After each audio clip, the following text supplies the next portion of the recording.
because I got to go find the Hey, everybody. thumbnail for some reason. How we doing? Welcome to this week's episode. Joe's got to do something real fast, so There you go. just killing time.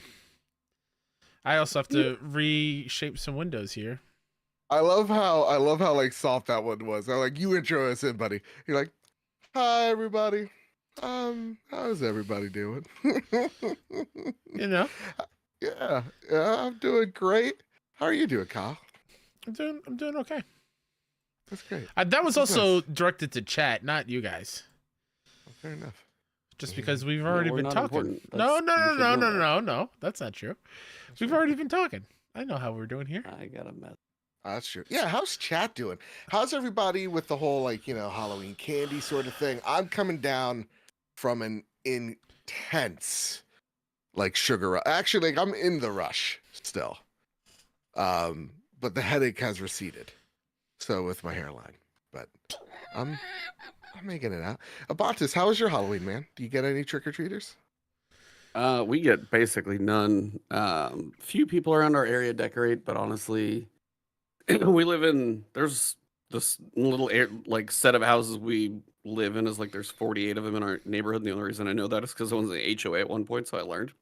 I was off of that as quickly as I could, but I paid my dues, literally. But there's other areas that probably connect to us that might have some houses that I could see. But when you get farther and farther down the connected streets and then to us, nobody in our neighborhood really decorates. So it just probably looks like a ghost town down there. So no. Fair. I took my dogs for a walk and there was nothing. Wow. See, where I work in a group home and we decorated the whole house.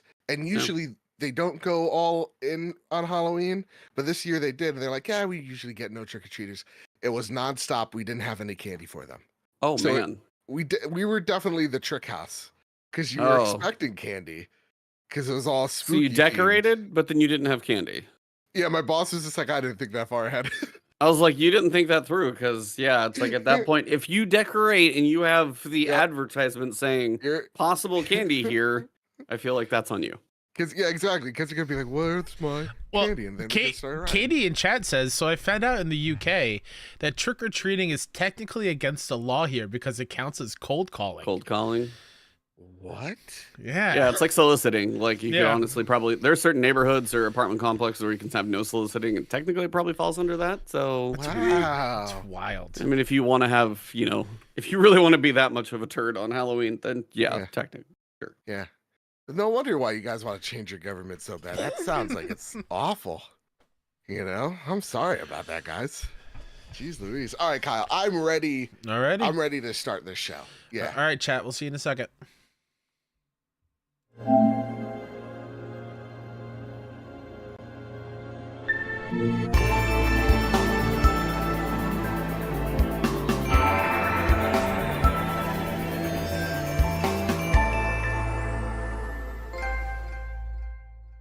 Oh, wait, no longer greatness has arrived. Welcome to episode 348 of The Trophy Room, a PlayStation podcast made by the players for the players. I'm your host, Joseph, aka Mr. Badbit, and it is here where me and my best friend Kyle talk about the latest, the greatest in all things PlayStation. Of course, this week we are talking about more layoffs, this time at Bungie.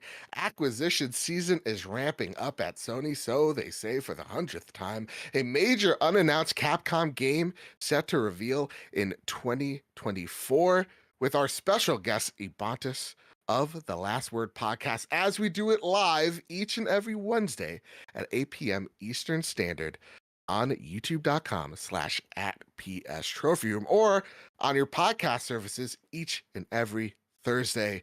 With all that said, with all that out of the way, the greatest co-host, whoever is, whoever will be, Mr. Kyle Stevenson. How are you, sir? I'm doing okay. I feel a little weird because I don't have my weekly Celsius with me, just because I grabbed Wendy's on the way home from Walgreens picking up a prescription, and I have a soda here, and that's too much caffeine in a short amount of time. I'll be up until Celsius, next Saturday. Wait, I was going to say Celsius has more. I agree, but if I had the soda and the Celsius combined, no. You would have died. I would have died. Yeah. Take a step off the lunch. Exactly. Maybe do water and one of them. Yes. Sure. Yeah, which is why I'm having the soda and water. I feel like I've been surrounded by crazies because all these Celsius people are starting to come out of the woodwork.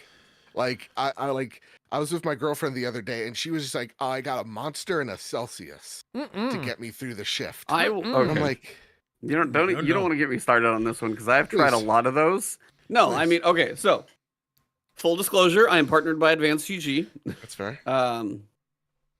I've tried a lot of the cans because Advanced GG came out with cans, and I was like, all right, let's go see what all the rest of the cans are like, since finally I had an option to compare it to. Yeah. There are basically two brands I like. One, I do actually like Advanced. Two of their flavors, one less so. So I like their original and their cherry limeade, the frostberry. I like the powder, didn't like the can as much. The other one I will say that holds up taste-wise for me is Ghost.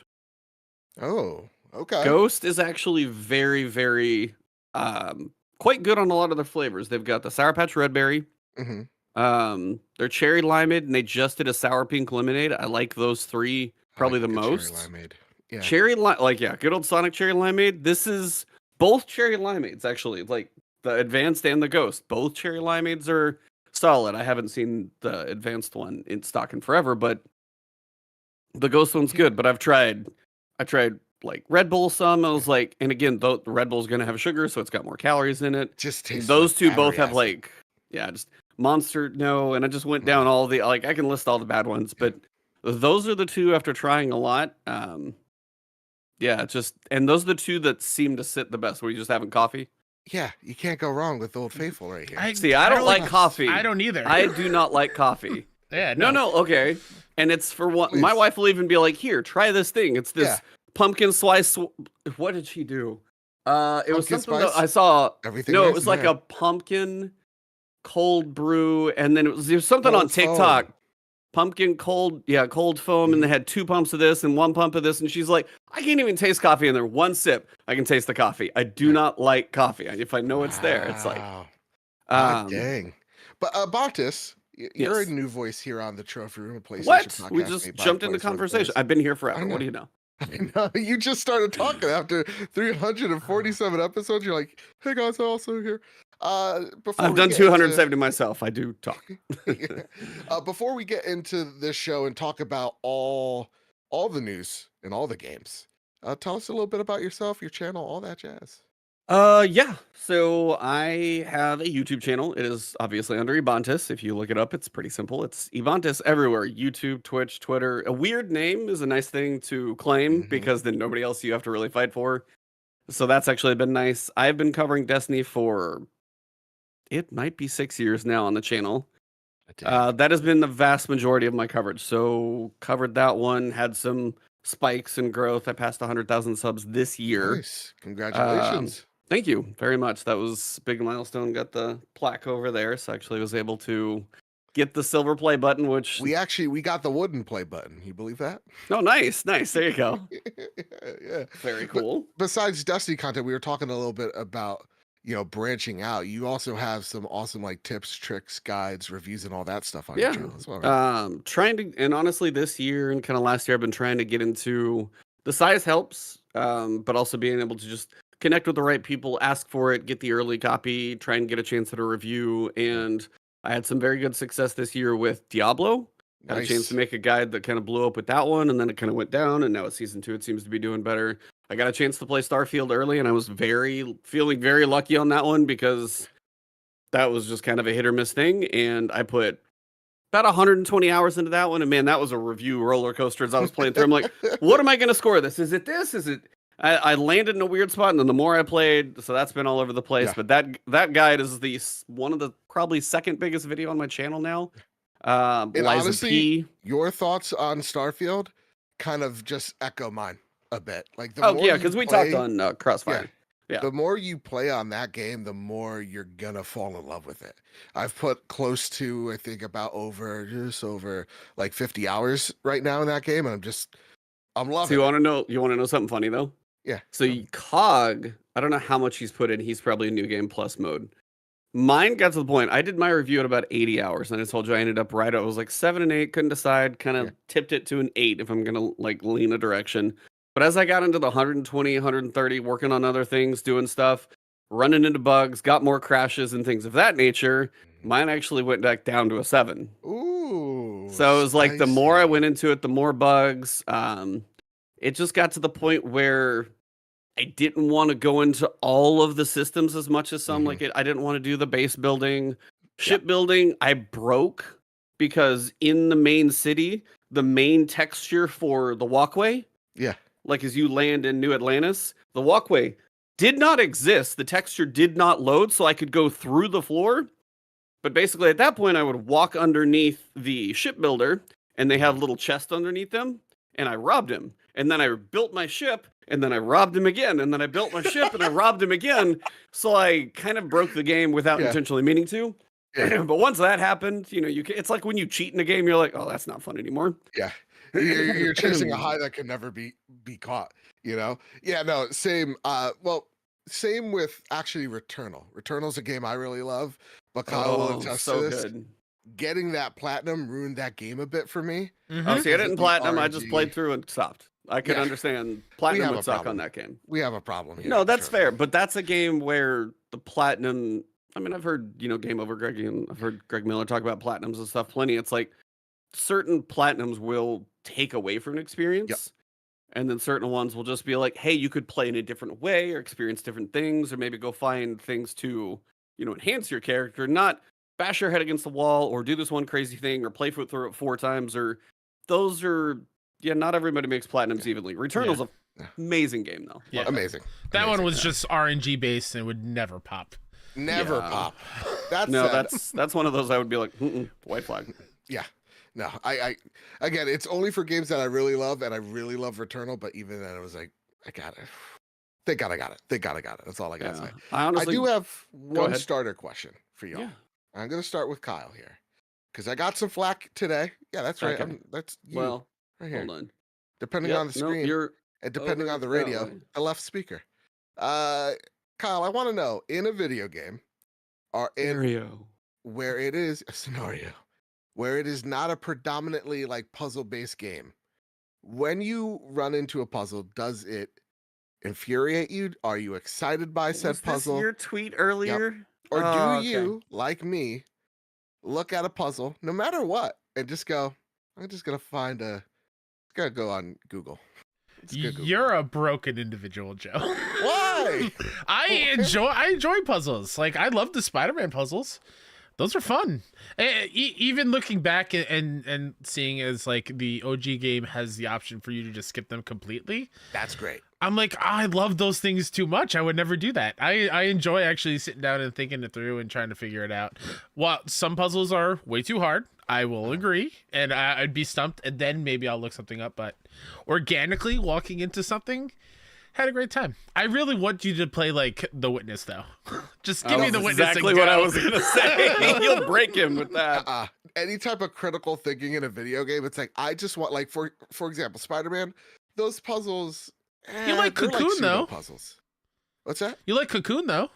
I do, and that's like the. I was the actually weird gonna one that say, like, kinda you works. liked Cocoon? Yeah, I like for what I've played. I've put it Because that's like 2 hours in. okay. I mean, it's not that long. It was Yeah. 4. So Oh, okay. So I'm halfway through a Cocoon.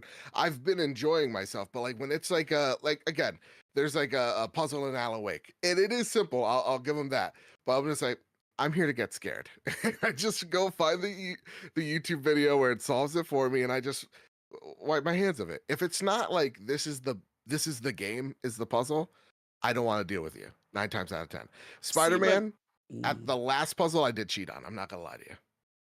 I didn't want to think that hard. In case it's not clear from my answer, I enjoy puzzles. I enjoyed The Witness. I enjoyed Cocoon.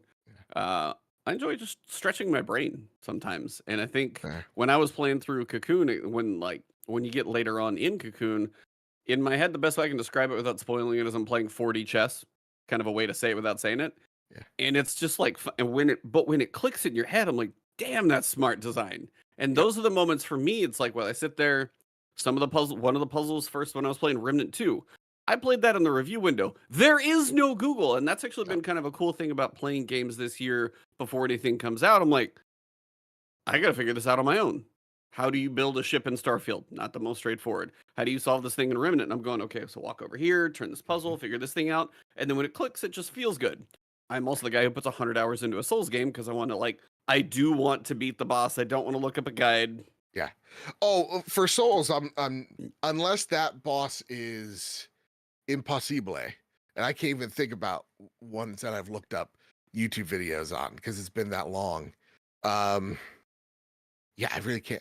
Like, I'll go into that fight and I'll make sure I get it. Like, I'll try and die until I get it right. But like, if it's a puzzle, like if all of a sudden the puzzle, like the boss turned into, go match these colors, I'm like, I don't want to critically think here. I just want to just slay this See, dragon. some of that I have to wonder is like, but sometimes that might be the director or whatever. That's their way to work on pacing in Oh yeah. high action, low action, those moments to give you the little breaks. That's kind of why Alan Wake, you got a couple characters to play as and stuff like that. It's a good way for them to mix it up. Oh, absolutely. Absolutely. I just want to get everybody's thoughts. So I'm the only anti-puzzle, and that's fine. That's fair. We should get you to play Talos Principle 2 when it comes out. No.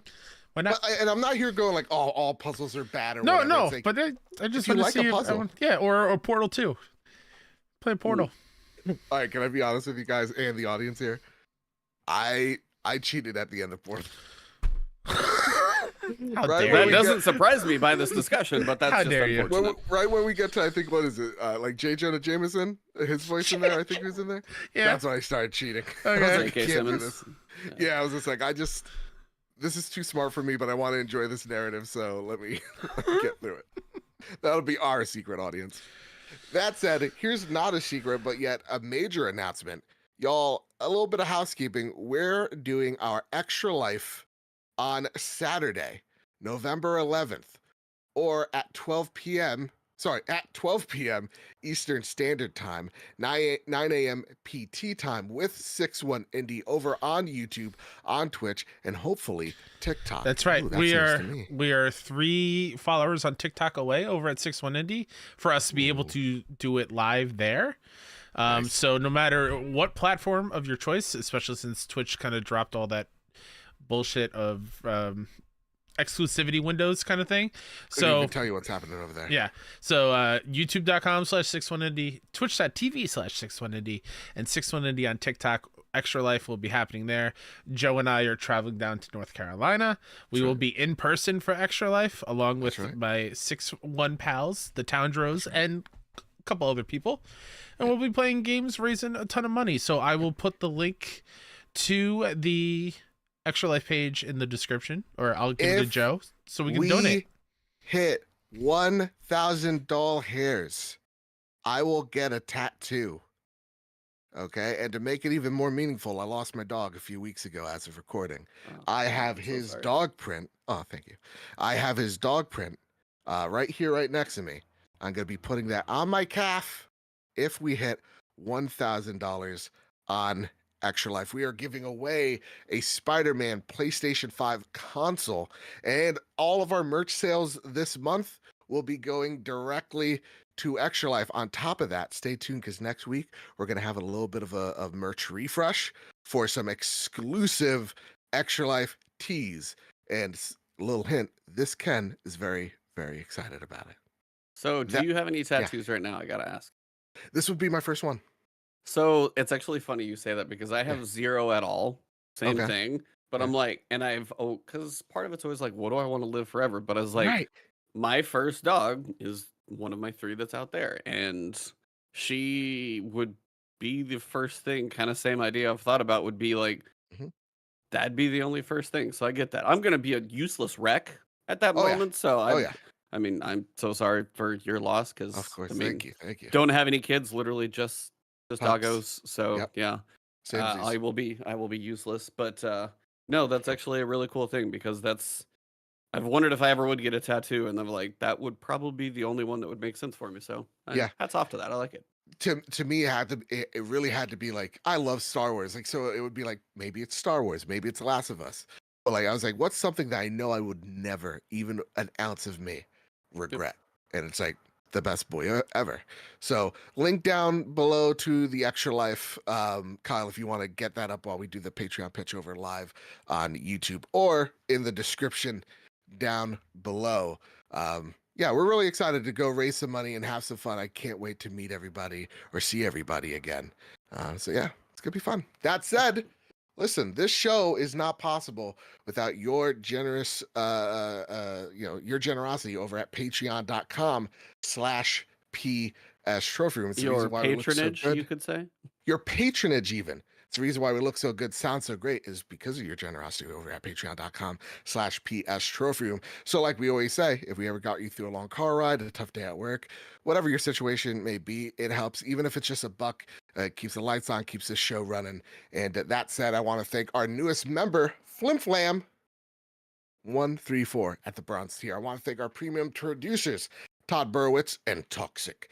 I want to thank our platinum members, Jay Shea, Jedi Master Ren, Cowboy Danger G, Jonas Young, The Green Gorilla Gamer, Chaotic Monkey, Millennium Falcon Gaming, Yuko Kill 90, Steven Flesh, Strubles and Bits, Bertos Maximus, Chris, Hybrid 748, Matt Valdez, Chris the Wizard, Solo, Liam Russ, Silk Cannon, Decimine, Jadus Von Metal, who is sending me an awesome picture. Can't wait to see what that is. Mitchell Gramlin, Liam Rust, and Jonas Young. I want to thank our gold members, Cypher Primus, Doth Simon the Pie Man, Jesse Garcia, JB the Purple Monkey, Hayden Doyce, Katie, Kevin Mitchell, Kevin Diaz, Marcus O'Neill, The Red Arrow, Aegis Hermit, Androsaur, Astronaut Jr., The Winter Gamer, Robbie Bobby Miller, Brenton Zachary, Brunty Blob, Bubble Boy N7, Captain Logan, Final Fan XZ, Hambone, JD Dillinger, M9 Prime, Stone Cold ET, Tino Six Speed, N Johnson, Sean McKenzie, Rick Arrington, Spam and Bamman,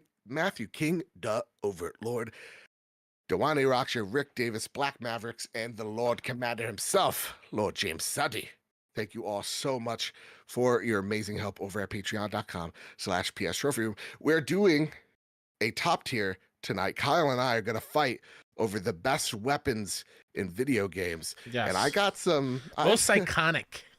Iconic even. Yeah. And trust me, I'm going to come out with something... Kyle's going to be 0 for 2. That's all I got to say. No way. I'm 0 for 2. prepared. Unlike our Fantasy Critic League where Kyle rigged it all, he can't rig this. I'm going to win, and it's not even going to be close. Oh, Joe's going to be a clown next year, everybody. It's going to be great. You shut your beautiful mouth, because it's time to square up the news.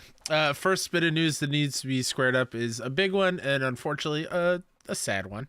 Matt Wales over at Eurogamer writes, Bungie reportedly warned employees of quote-unquote sharp drop in Destiny 2 popularity prior to layoffs.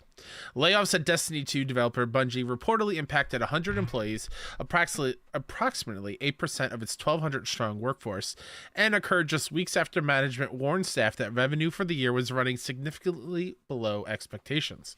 That's according to Bloomberg, which reports Bungie employees were issued quote-unquote dire management warnings that revenue was 45% below projections just 2 weeks ago. The slump is said to be the result of a sharp drop in the popularity of Destiny 2, with Bungie CEO Pete Parsons having reportedly highlighted weak player retention at the time. In that same meeting, according to Bloomberg sources in attendance, Parsons told employees that Destiny 2's next expansion, The Final Shape, which concludes the game's current Light and Darkness saga, was only getting quote-unquote good rather than great feedback. As such, management was planning to delay its release to improve the product. Bloomberg, based on documentation reviewed by the publication, says around 8%, approximately 100 employees, were laid off, primarily from companies' support departments, including community management and publishing. All affected workers will reportedly receive at least 3 months of severance pay and 3 months of Bungie-paid Cobra health insurance, but additional benefits are said to have ended Monday. Bloomberg says the layoffs are part of a, quote, larger money-saving initiative at PlayStation, which has also resulted in job cuts at Media Molecule, Naughty Dog, and other areas of the business. So, all this sucks. It seems like every week when we're talking and celebrating some amazing games that come out, we always get this other story of people have been laid off, redundancies, mass layoffs, mass exoduses, and it always breaks our heart. We're like a broken record at this point. Colin and I will always say it's like nine times out of 10, it's a failure on management, right? 9 times out of 10, it's just the ones up top.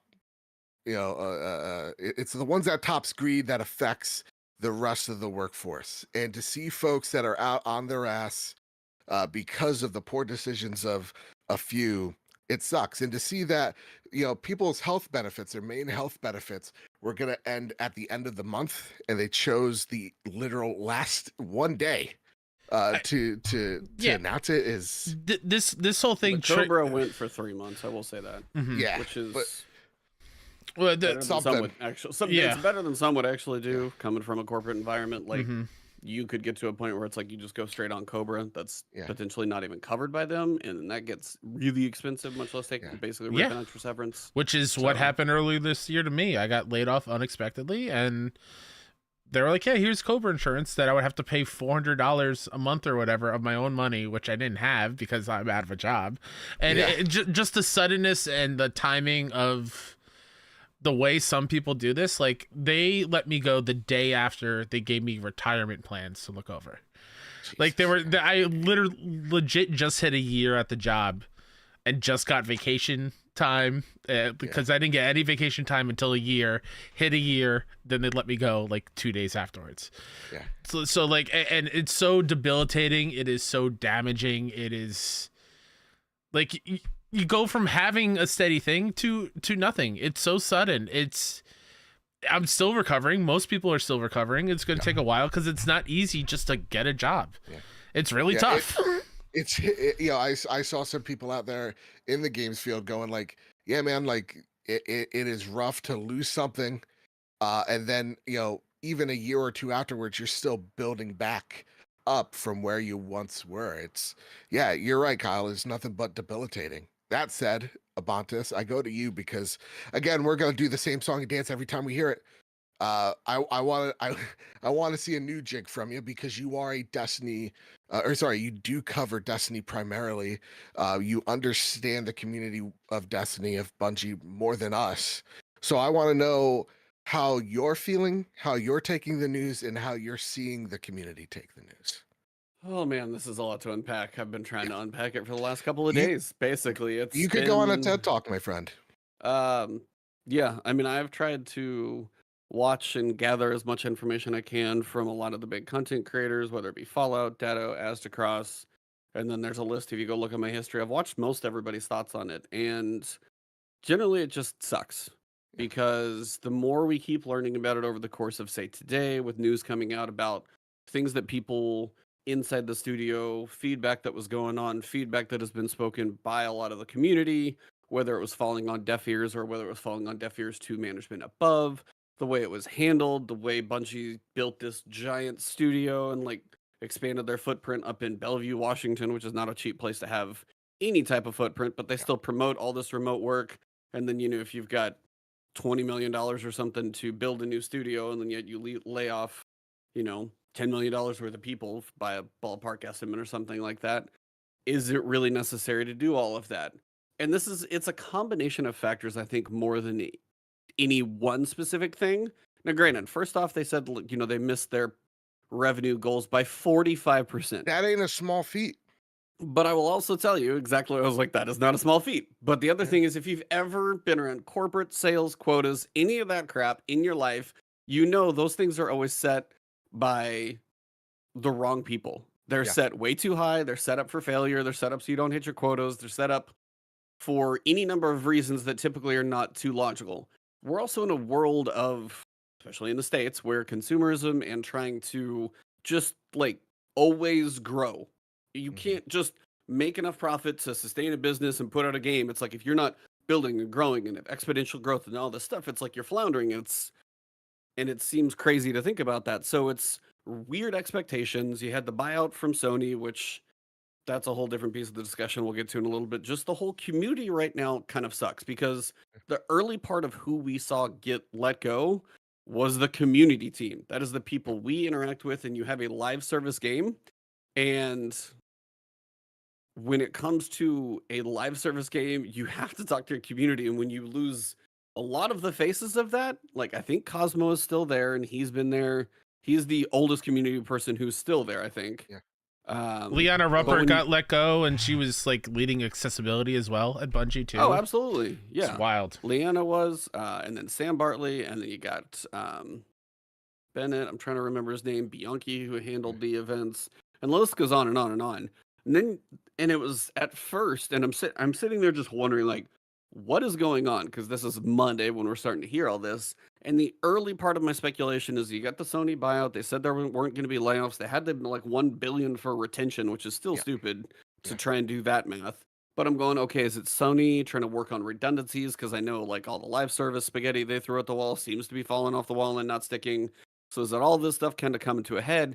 And the one that threw a wrench into all of my thoughts on that is like Michael Salvatore in the evening of Monday was like, nobody losing their job is a good thing, but seeing somebody of his stature let go is a man that's worked on all the Bungie music since what, like Halo, like 3 basically early Halo. Yeah, early Halo. Yeah. He's been doing that, covered all of Destiny. He's been there for 20 years. I mean, or more. You also have an artist, an art lead who's been there for 13 years, who was part of like one of the Halo logos. I mean, all of these veteran people, community-facing people. And I know it's like, yeah, you let 1,000 people go, but when you talk about the people you're losing, it sucks. And they all seem to be from pieces that you don't know why you would be like QA. Destiny has had one of its buggiest years this year. It actually has. We've had some major issues with server type things. We've had some major bugs. We had the crafting, which was just this whole mess. We've had some weird bugs that, I mean, people are crafting weapons that shouldn't have existed and taking them into PvP and just wiping the whole bunch of messes. And they have worked on fixing them, but I mean, those are moments to where things have been, you'll launch a new season and here's an exotic, and then a week later the exotic is turned off for 6 weeks until they figure out how to fix it. That has been a thing that has been going on. So yeah, it's like, so when you're kind of chopping the departments where I feel like you need to keep people in, it also sends a weird message to the community of what their focus actually is. Yeah.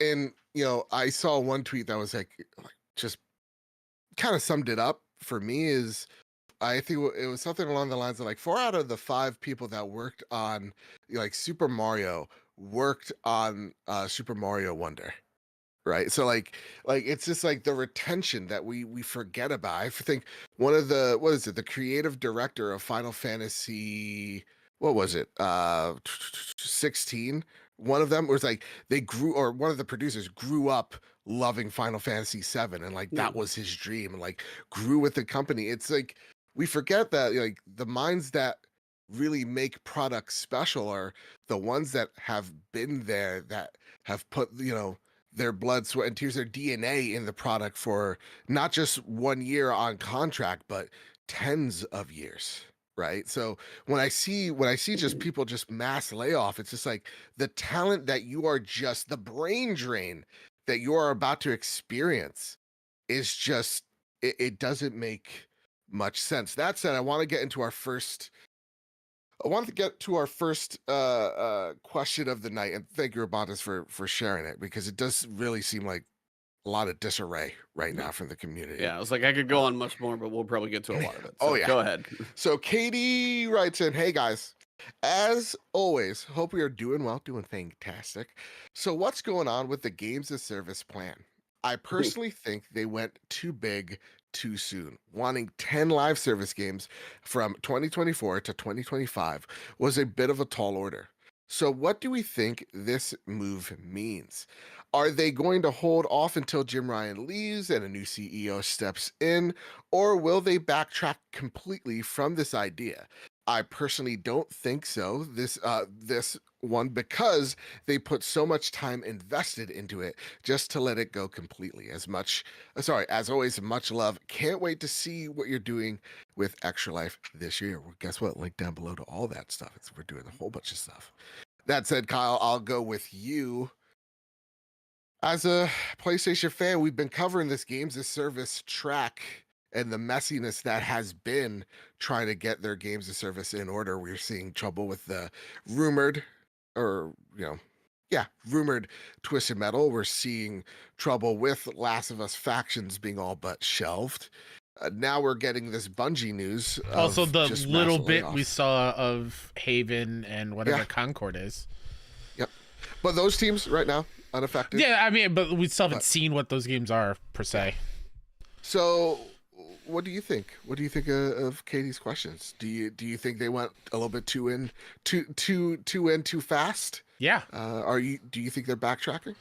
I think they'll backtrack a little bit because from my limited research into it and just reading some things, it seems like, with Jim being the one that kind of pushed for that, and now that he's leaving, maybe the studios will not have to make games as service as it seems like Jim is the one that pushed for it and kind of pushed it on people to have at least a project going.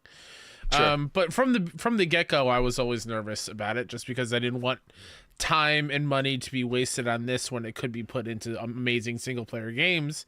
And if anything, this year, but even more so the last 4 months or so, single-player games are crushing it on every level. So it's just, I don't know. We're seeing a whole lot of big companies start looking at, launching live service games and then 9 months afterwards going, and we're closing up shop, right? Like, I know there was a new one that just came out. I forget what it was. It was revealed at the Xbox event. I think it's called The Finals or something like that, right? And we're talking about it in the group chat, and we're just like, this game looks great, but is it going to have a community in a few months? Like, that's the conversation. Like what was that Ubisoft one? Last? There was an Ubisoft one that lasted. X-Defiant. Oh. No, not Roll. No, there was even another one where it was all. Oh, Hyperscape. Thank you. That was the one. Yeah. That came and went nothing. Yeah. So it's just I think AAA devs or just devs in general are looking at this games as service, as this kind of this like a forbidden fruit. Like, this looks so tempting. Let's give it a try. And we're seeing more and more of these games not even come out, let alone be successful long term. So it seems like the ones that are there are also rather suffering from that fatigue of how many seasons are we going to have from Apex Legends and keep that game interesting and growing and at the same exact time balanced, right? Now, M9 Prime writes, if there are big layoffs at Bungie, there were big layoffs at Bungie, does this mean the live service aspect of Sony's plan might be in danger? Also, why don't you think these Bungie employees weren't just moved around studios to make live service games? I gotta go to you with that question, Ebontis. As why they weren't moved around, I do think it's the idea that Sony is pulling back. I mean, you guys just basically said it. You had the Jim Ryan change coming up in March. You're looking at games that are not doing well. The live service bubble is kind of bursting. I've seen multiple people do articles and things about that. It is, you even saw somebody like Diablo, and you're going, Diablo 4 could not have much more hype behind it. Yeah. And then to see that Season 1 bombed, now Season 2 is coming back pretty decently. Yep. But if Season 1 of Diablo can't quite hit it out of the gate, and they had the plan, they had 2 teams lined up to be concurrently making seasonal teams. They pulled that one straight out of Bungie's hat, because that's what you need. You need a team to make a game, but you also need people making the content 3 and 6 months in advance in this concurrent rotation, because people are going to eat it up crazy fast, and how quick can you push it out? And it's never fast enough. And it's got to be one of those things. You mentioned Concord, Fair Games, anything else that's live service of all the tin spaghetti that's stuck to the wall. There haven't been many. So at this point, it's honestly probably the combination of why weren't those people moved? It's probably because where, for one, some of those people were removed from are places where they would see redundancy. I would just, some of it, that's what I had seen earlier. Somebody like a composer like Michael Salvatore, I don't know how you could possibly remove him from the Sony umbrella when you actually got him in the umbrella in the first place. So that one still blows my mind a little bit, with composers of talent. But you've also got community managers that are like, you want to train a community manager? Pull one from Bungie, because they go through more crap than most of them. Oh my God, yeah. And if you can, if you could pull somebody who's got the talent to work on the weekly blog article, pulling all the information from developers that they do for the TWAB article, which is This Week in Destiny, or the people who work at that studio, the interview process, I've heard of it saying, if you can get in there, you've got something going on. So to be let go, I'm hoping all these people land on their feet. I really do, because people are going to be really dumb to not snatch all these people up very quickly. But if you're at a point where you let those people go and you don't just move, I mean, people wouldn't say, I got let go and I'm like looking for a job today. The fact that I think it is part of that live service push to say it may not last, because you've said multiple ones. I mean, you saw Hyenas, that was Sega's biggest game this year, was another one, and they just shelved the whole thing before it ever got off the ground. You had the finals. Some people are saying, hey, it's kind of fun to play. But as you've said, how long is that one going to last? X Defiant says it's delayed its launch. It was supposed to have a year's worth of maps, which is a Call of Duty. Yeah. Well, and that's fair. But also they're like, oh, we're going to have a map every month. And we're over here in Destiny going, we haven't had a map in 3 years. How are you guys? So, I mean, that's kind of that's a whole ball of issues there. It's a lot of, it seems like, I mean, it's just it's a ball of like just dysfunction, like waiting to happen with like over promising, under delivering, like you're right, like a new map every month. How the hell is that going to work, and for how long, and are those maps going to be good, this, that, and the other thing? To me, I do think part of it is, yes, PlayStation's probably looking at their live service plans going, this is just not working. Maybe we need to kind of get back on track with what we do know what to do, or what type of games that our audience are going to make. But I don't think this is them pulling back entirely. They still spent billions of dollars on Bungie. I think they want to see that investment pay off.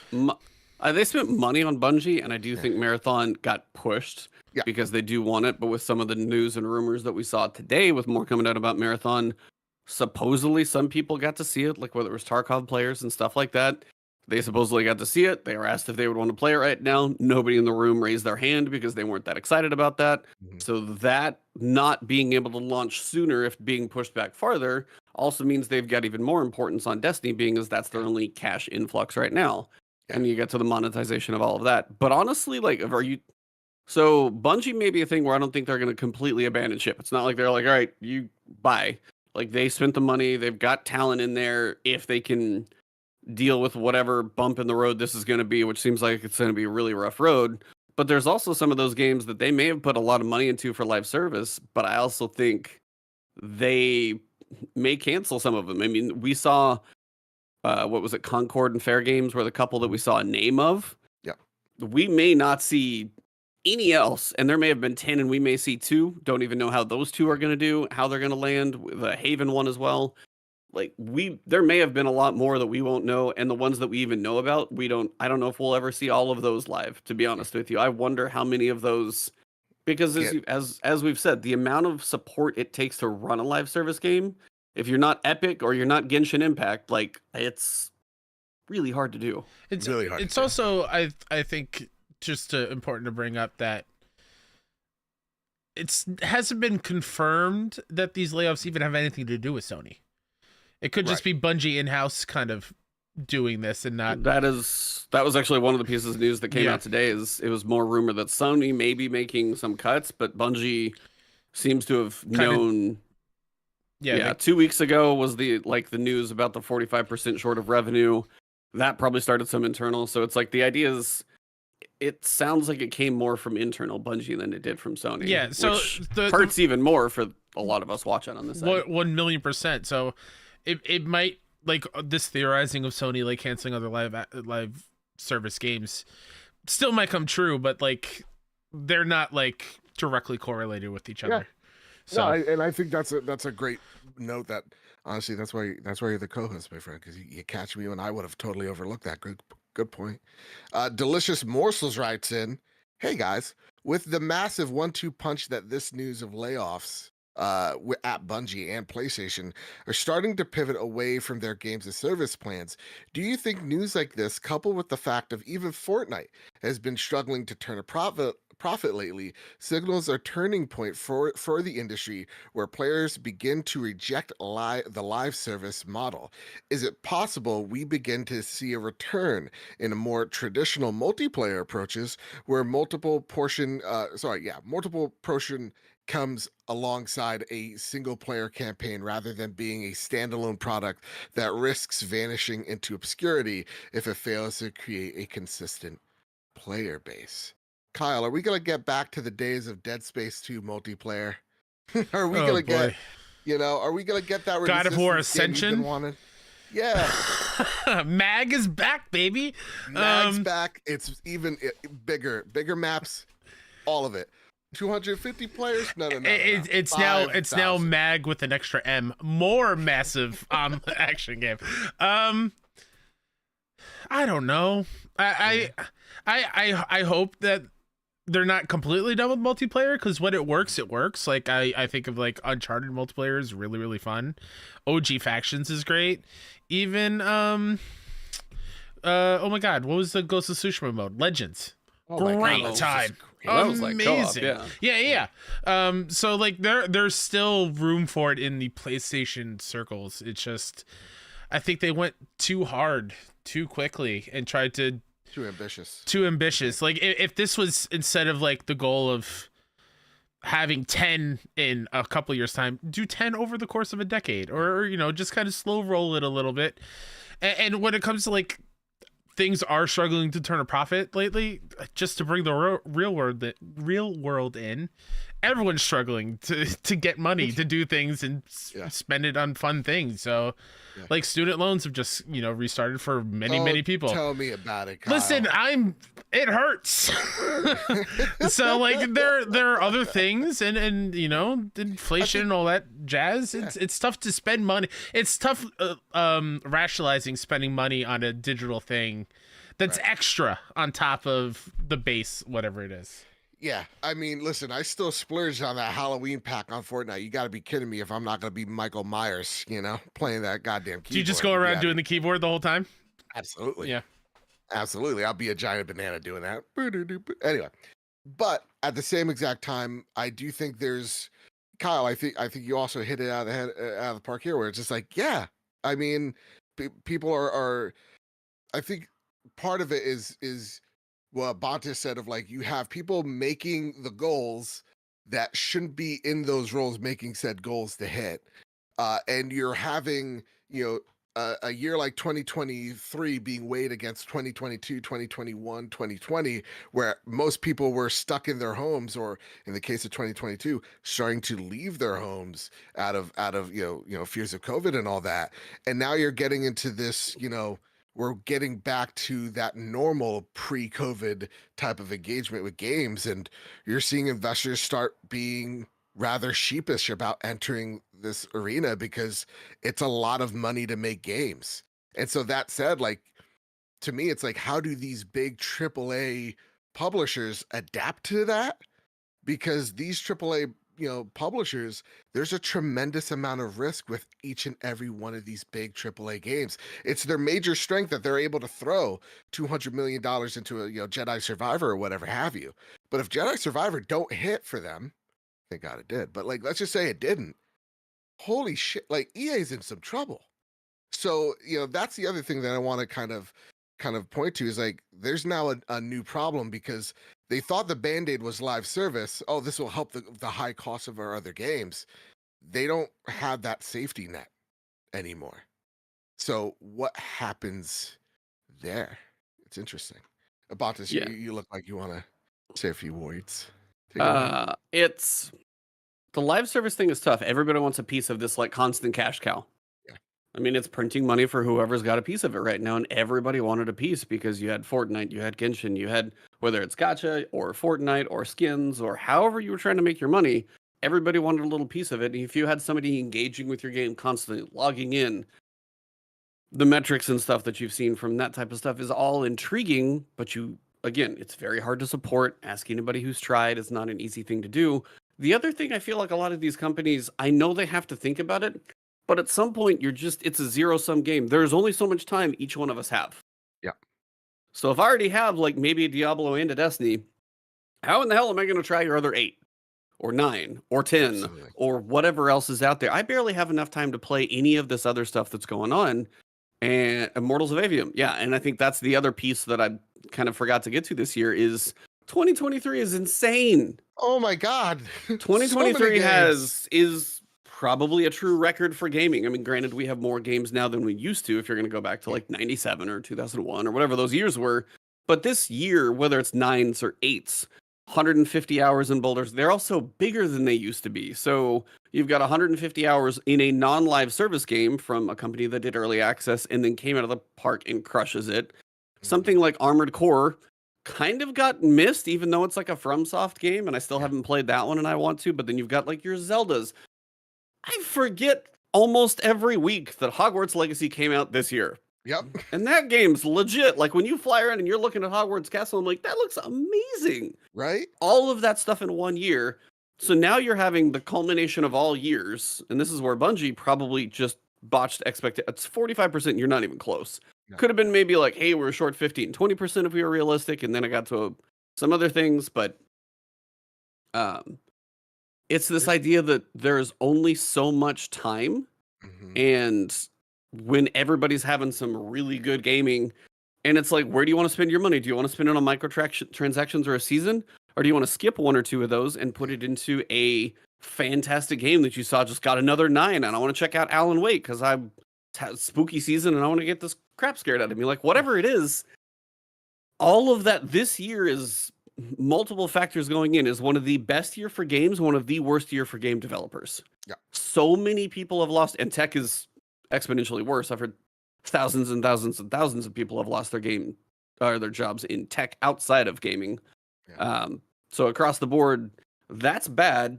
But this is like COVID backed everything up, and then finally this year it's like, bro, it just vomited every game that we've been waiting on. Yeah. That's what it feels like, at least. So then when you finally get to this point, yeah, of course your live service games are going to struggle because there's too much to compete with.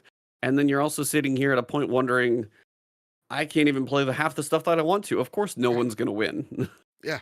No, and again, I think you're completely right there. It's like the success also like adds on to like that pressure of like, yeah, there's so many games. Like I still need to finish Final Fantasy 16, and I legitimately love that game.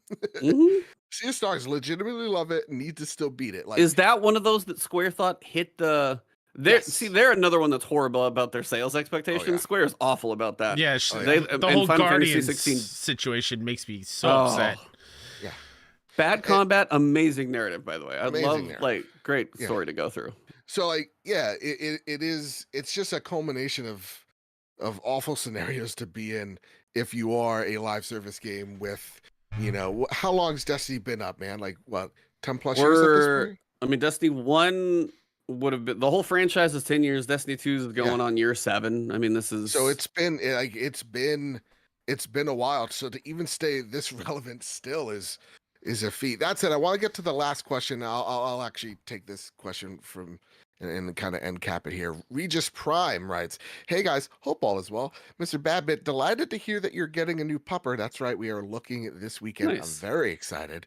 My question is, how worried are you guys about the live aspect swing PlayStation is taking here? Just listening to the Xbox 2 podcast and Jez brought up, hey, listen, whoa, you got to pay for that product placement. No, I'm kidding. Jez brought up a point about Sony quickly cutting ties with games that don't succeed quickly, i.e. Days Gone. We know that the live service games, could take many updates over the course of a year or two to get them to a really good spot, i.e. Destiny 1 with the Taken King. Do you guys think devs will be given the time to fix, update, and let the game grow into something great? I really hope so. A good live service game, that is what PlayStation is missing. Man, they are not. You're right. I think it's not that games don't succeed quickly like Days Gone. Days Gone sold well. Sold actually pretty darn good. It was just not critically received well. And I think that's something that PlayStation cares very deeply about. And that was like, that's something that we've been echoing for months here. Is just like, you know, the one trouble that PlayStation has to get out is like they have these 10 to 12 games that they want out live service in the next few years. Jim Ryan's even said on the record of like, I'm not ignorant to the fact that some of these games won't make it. A lot of these games won't make it. That could tarnish the reputation PlayStation has for putting out those AAA, you know, for lack of better words, and because my audio bar is not working correct, AAA bangers that we expect PlayStation to drop every year.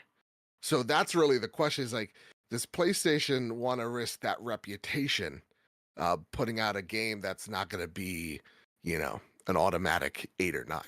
You know, that's That's really what it is. And we're seeing right now, PlayStation is not afraid to just kill something when it ain't even out, right? When Yeah, it's still I in its mean, planning stages. I was like, it sucks for anybody working on a game like that to have it on their to not even be able to put something on your resume because it never came out. Never Mhm. be like, point to that. I made that. You're like, I made stuff. You Yep. can't see it.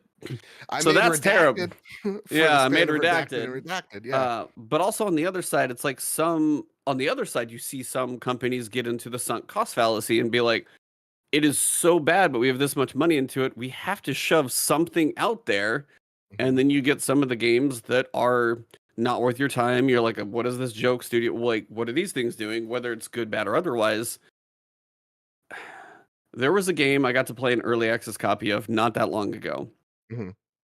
And I had to set it down after 45 minutes. And it is a full price game. And it is not a small game, like 80 gig. And I'm sitting there going, I had to take the thumper moment from Bambi. Like, if you can't say anything nice, don't say anything at all. I couldn't. I could not do a review on that one because nothing. I played for 45 minutes. I was confused. Combat was bad. It looked. It's just like it. My best way to describe it was like, hey, I toyed around with Unreal and I finally got something to kind of work, and I hit publish on it. That is Yeah. kind of how. And it was better than obviously that, but it was. You have that, and then I turned around and booted up Spider-Man, and I'm going, these are not the same, and they're almost like they're $10 different, basically. And Yeah. I'm sitting there going, as taking it back to what you said about AAA games, that's the huge risk we are at now. The AAA games have to be bangers, and when you set a bar at God of War, Spider-Man, Last of Us, and the rumor, when I hear this low rumor somewhere that Last of Us 2 is going to get like a remake or something, I about lose my mind. Because I'm like, but I Preach. We don't need also it. no. But on the Hear other that, Kyle? We side, don't need it. We're gonna buy it but anyway. and that's and that's right there. The reason why they would do it is because that is a pure business decision. Yeah. And that's them sitting there saying, Naughty Dog, you tried factions. Bungie came in. You can take their grain of salt if you want to or whatever.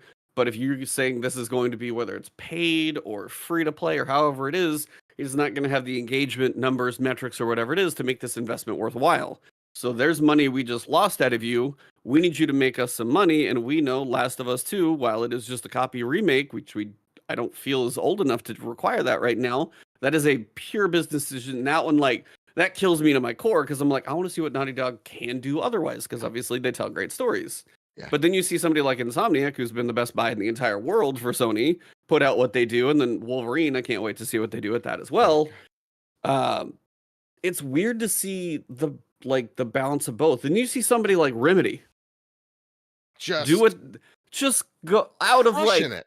I don't want to say out of left field because their games are good and unique, Yeah. but when you play through this game, you're going, I don't even know how to tell somebody about. There was a point, my wife does not like scary stuff, but I was like, you have to come see this section of the game just to like, this is a spooky game. This is like a thriller, horror, scare the crap out of you. I'm like, put the headphones on. And she's like, no. I'm like, I will not scare you. Just do it and sit down for this part. And I was just like, how does this make it into a game? And I'm not spoiling what it is, but to be able to take those creative risks, you either have to have a ton of trust, first off, and then also just know that your vision is going to come together. And there's just not a lot of places that can do that. So somebody like Remedy, I just want to support. I want to buy the game again just so they can. I was legitimately thinking that just today. I'm like, they bring out a physical version. I'm not even a physical. Oh, I'm in. One. Everything they bought, and I think it comes down to one of the things that I was thinking about while before making the show tonight was scope. That's probably something that ought to be and needs to be kind of grappled with as we enter this stage of AAA games that can't really risk something with such high returns on, right? You have to know when to limit your scope on something. I think Alan Wake, I think Remedy does a pretty damn good job on, because they know exactly what that game wants to be. It's going to be a tight, X amount of hours type of experience. You know exactly where you're going to get, though. And I think that's what we're going to probably be needing, is we can't have the Valhalla. This is going to take 200 plus hours to beat. There's going to be few and far between that are going to do that. And we're entering into this reality that we really don't need a EA, Activision, you name the big AAA game to make a game that is going to be one of the biggest this year, i.e. like a, Baldur's Gate type of situation. So that said, that wraps up the huge conversation that was Bungie. And again, our thoughts go out to everyone affected. It's literally the worst feeling in the world. We've all been there. It's awful, and our hearts go out to y'all. And I hope we kept it calm, we kept it civil, and you appreciated our input and our thoughts on the whole situation. That Screw said, you, Kyle, Joe. go to heck, Kyle. I'll kick you in your shins. I'll do it next week. Gaming acquisitions, Kyle. You want to talk about that? Ooh, nothing gets me more excited. Oh boy, speaking about a lot of money for that I'll never ever understand having. Zarmina Khan over at PS Lifestyle writes, gaming acquisitions to increase in 2024. Sony expected to be an active buyer. Leading tech mergers and acquisitions investment bank Drake Star has said that is that a real, well, okay, that's the name of the bank. That's a porn name. That's the name of the bank. I was like, is that a human? What? Yeah. That raises even more questions. Why would your bank be called Drake Star? Anyway, Drake Star LLC has said that it expects an uptick in gaming acquisitions, including PlayStation acquisitions, based on conversations it has had with, quote, many of the top gaming companies, end quote. Sony is expected to be one of the most, quote unquote, active buyers starting in 2024. Previous reports suggest PlayStation is under pressure to make major acquisitions. Drake Star understandably didn't say which top gaming companies it spoke to, but told Axios that Tencent, Sony, and Take-Two Interactive will be among the most active buyers in 2024. There was no mention of Microsoft, which will presumably pause its acquisition activity for a while following the high-profile purchase of Activision Blizzard for a whopping $68.7 billion. Quote, Quarter 4 2023 has started on a great note with the era-defining gaming deal in Microsoft Activision finally closing after a lengthy regulatory review, Drake Star wrote in its report.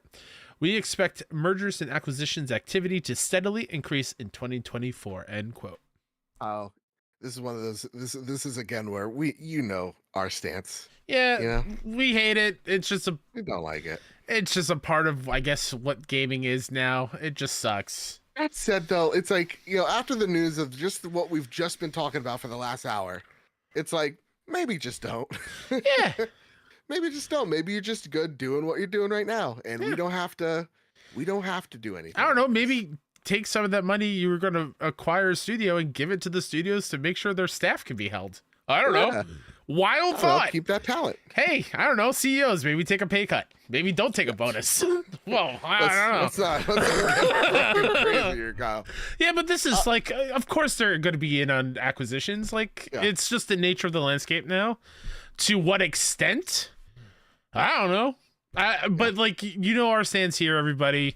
If they do acquire anything, we want it to feel like love it fits. Unconditionally. Well, sure, but it's like, I will never question it. It's always amazing. No, but it needs to be a studio that has PlayStation like historical lineage. I will just consume it, no questions asked. Okay. Ebontis, I want to know what you think. Listen, I don't care what you think about the ABK thing. I don't. We're over. It's done. You get water under the bridge. We never acquisitions have happen all the time. That's just life. So there you go. Anyway. So, all right. Thank God. I want to know though, do you feel as though PlayStation is under that pressure to make something, big in terms of acquisitions or just to acquire anything at all? I want to know what your thoughts on that are, man. I mean, there's the way they have their partnerships set up sometimes feels like they have been kind of sneaky smart about it. Where you take Square, where they've had the exclusive on Final Fantasy Remake that's held down for a while, and Xbox wants that one, but that contract seems to be going on forever. Because, you see them not get Rebirth or Remake or Integrate, but they get Crisis Core, I think was the one they got. Yep. So you and had they just that. Got 14. Yeah, and they just got 14. So it's like, so they're trying that one, but you've still got certain things that are going to be exclusive to Sony. And Sony has good studios, but you're also going to start competing with the Microsoft wallet, which is just big. Yeah. It's massive. I mean, it's way bigger than anybody else is playing in the industry right now. Tencent's probably the only one that might, but I mean, Microsoft, they have a buttload of money. For them, it would be something where I think it would need to make sense. Mhm. It's not just like go buy to go buy. If you were going to buy Square, hopefully it would be a reason that if you saw that Final Fantasy VII Rebirth and whatever Part 3 is supposed to be, and then if you see, maybe Home there's... Stars. I liked Foam hear Stars. that What'd you game's say? fun. I haven't played it. It Oh, was fun. It was fun about Foam it. Stars. It was. I heard it was stupid fun, but I'm like, that's basically like ripping off Splatoon. But good luck with that. You pan the camera a little higher, you're gonna see the Splatoon picture. we right above just talked the other about one. too many live service games. Right, but you can never have enough Splatoon. Yeah. Never. So it's like but that's Sony needs to focus on. Could they use an acquisition? I don't know what their financial situation looks like right now with the restructuring. If you're laying off people over here, if live service games didn't work, I don't know what their balance sheet's going to look like. Now, do they have money to where they could probably buy some company if they wanted to, leverage them? Maybe. Sure. Are there ones that... I mean, Square's like an easy... They just leveraged third-party deals so well and effectively. I think it was just like the other week we were talking about, like, look at Hogwarts Legacy, a really great example of like how many people walked in thinking that game was just straight up a PlayStation exclusive is just it is crazy. Again, one of my best friends thought that was a PlayStation exclusive that she needed to go out there and buy a PlayStation 5 over. And deals like Jedi Survivor, like tying your brand with other brands just makes sense. So like to me, it's like, why do you need to go out there and buy anything when you are so good at wheeling and dealing? Yeah. And that they have done a very good job at that for a very long time. Their Call of Duty rights have paid off for this past generation and 4. Obviously, those are going to be going away here in a little while for whatever contracts run out. But it's also, as you said, there are ways to do it, which have worked for a while. But if Microsoft gets the approval, and they get ABK approved, they may not have as much of a choice. Mhm. If they do want to maintain some partnerships. If they're like, hey, we've got one with Capcom, or we've got one with Square, we've got this one. Well, Xbox is going to buy Square and make everything exclusive. How much money we got? I mean, there are certain ones where it may make sense just because certain games are associated with PlayStation. And that's where I lean on Square. But there's certain ones where it's not as much. But they make, purchases. They bought Nixxes. Make some of the better PC ports you can ask for. They're not they've actually done really well. Not all their PC ports have been good, but I think Nixxes have been really solid. Yeah. You got people like Housemarque. They prove themselves with something with the... What was the one before Returnal? The little shooter on the cylinder? Resogun. Yeah, they did that one. And then all of a sudden they come out, they do Returnal, which is this just way out of their wheelhouse, but they absolutely crush it. So you see somebody like that get, kind of pulled into their, their bubble. It's like their second party work, kind of the close friends, kind of going to put it on a Sony platform, but we're not going to buy you yet.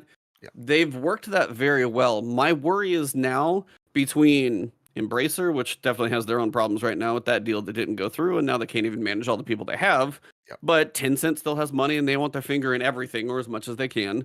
Xbox is now done with ABK and is probably opened up to just buying something else now that one's done. So they may want to continue working as they had for a while, but they may also be left with less options if they're pressured by other entities in the industry. So that's my hunch, is that I like the way they handle their stuff. I mean, I'm not a big fan of exclusive games. If you own the studio, yeah, that's how it's all going to work. And if you make a deal for marketing, then so be it.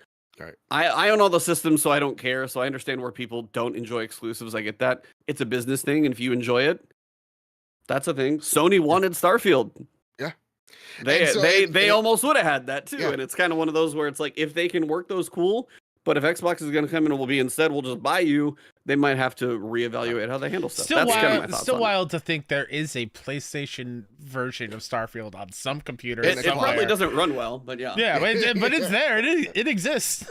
Yeah, no, I think about this, you hit on something where it's if the partnership matters to them, both in IP and how they work together and how they gel together, I think that's going to be important for Sony moving on.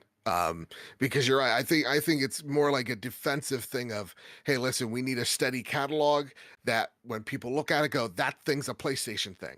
And that's why it's easy for us to go, all roads lead to Square. Right. But it's would be a weird one to watch. Oh if like Tencent, Microsoft, and Sony all went after From, and I don't know if From Software would sell right now because they're probably fine after Elden Ring and everything else. I don't think they're hurting. Tencent, I think, has a huge stake in them too. So that's Sony probably and fair. Tencent both have a 14%. Yeah. So it's but if that was like really going to be like one of us is going to buy it and be like, man, I do not want to watch that war because that would get messy. That kind of thing, to where they are the epitome of like the pinnacle of Souls games. Everybody wants that on their platform. If somebody was going to try and pull that to be exclusive, that's where it gets hard, even as a player, to say, I don't want any of you to have, like, Tencent at least keeps it neutral, but then you got weird ownership as well. Yeah. It's a whole different problem, but shitty ownership. Yeah. And so again, that's where it's all kind of messy. Yeah. It comes down to making defensive moves rather than something that is like offensive, where it's like, yeah, Xbox getting ABK does absolutely change the playing field, whether you like it or not. And Sony has to adjust and calculate to that.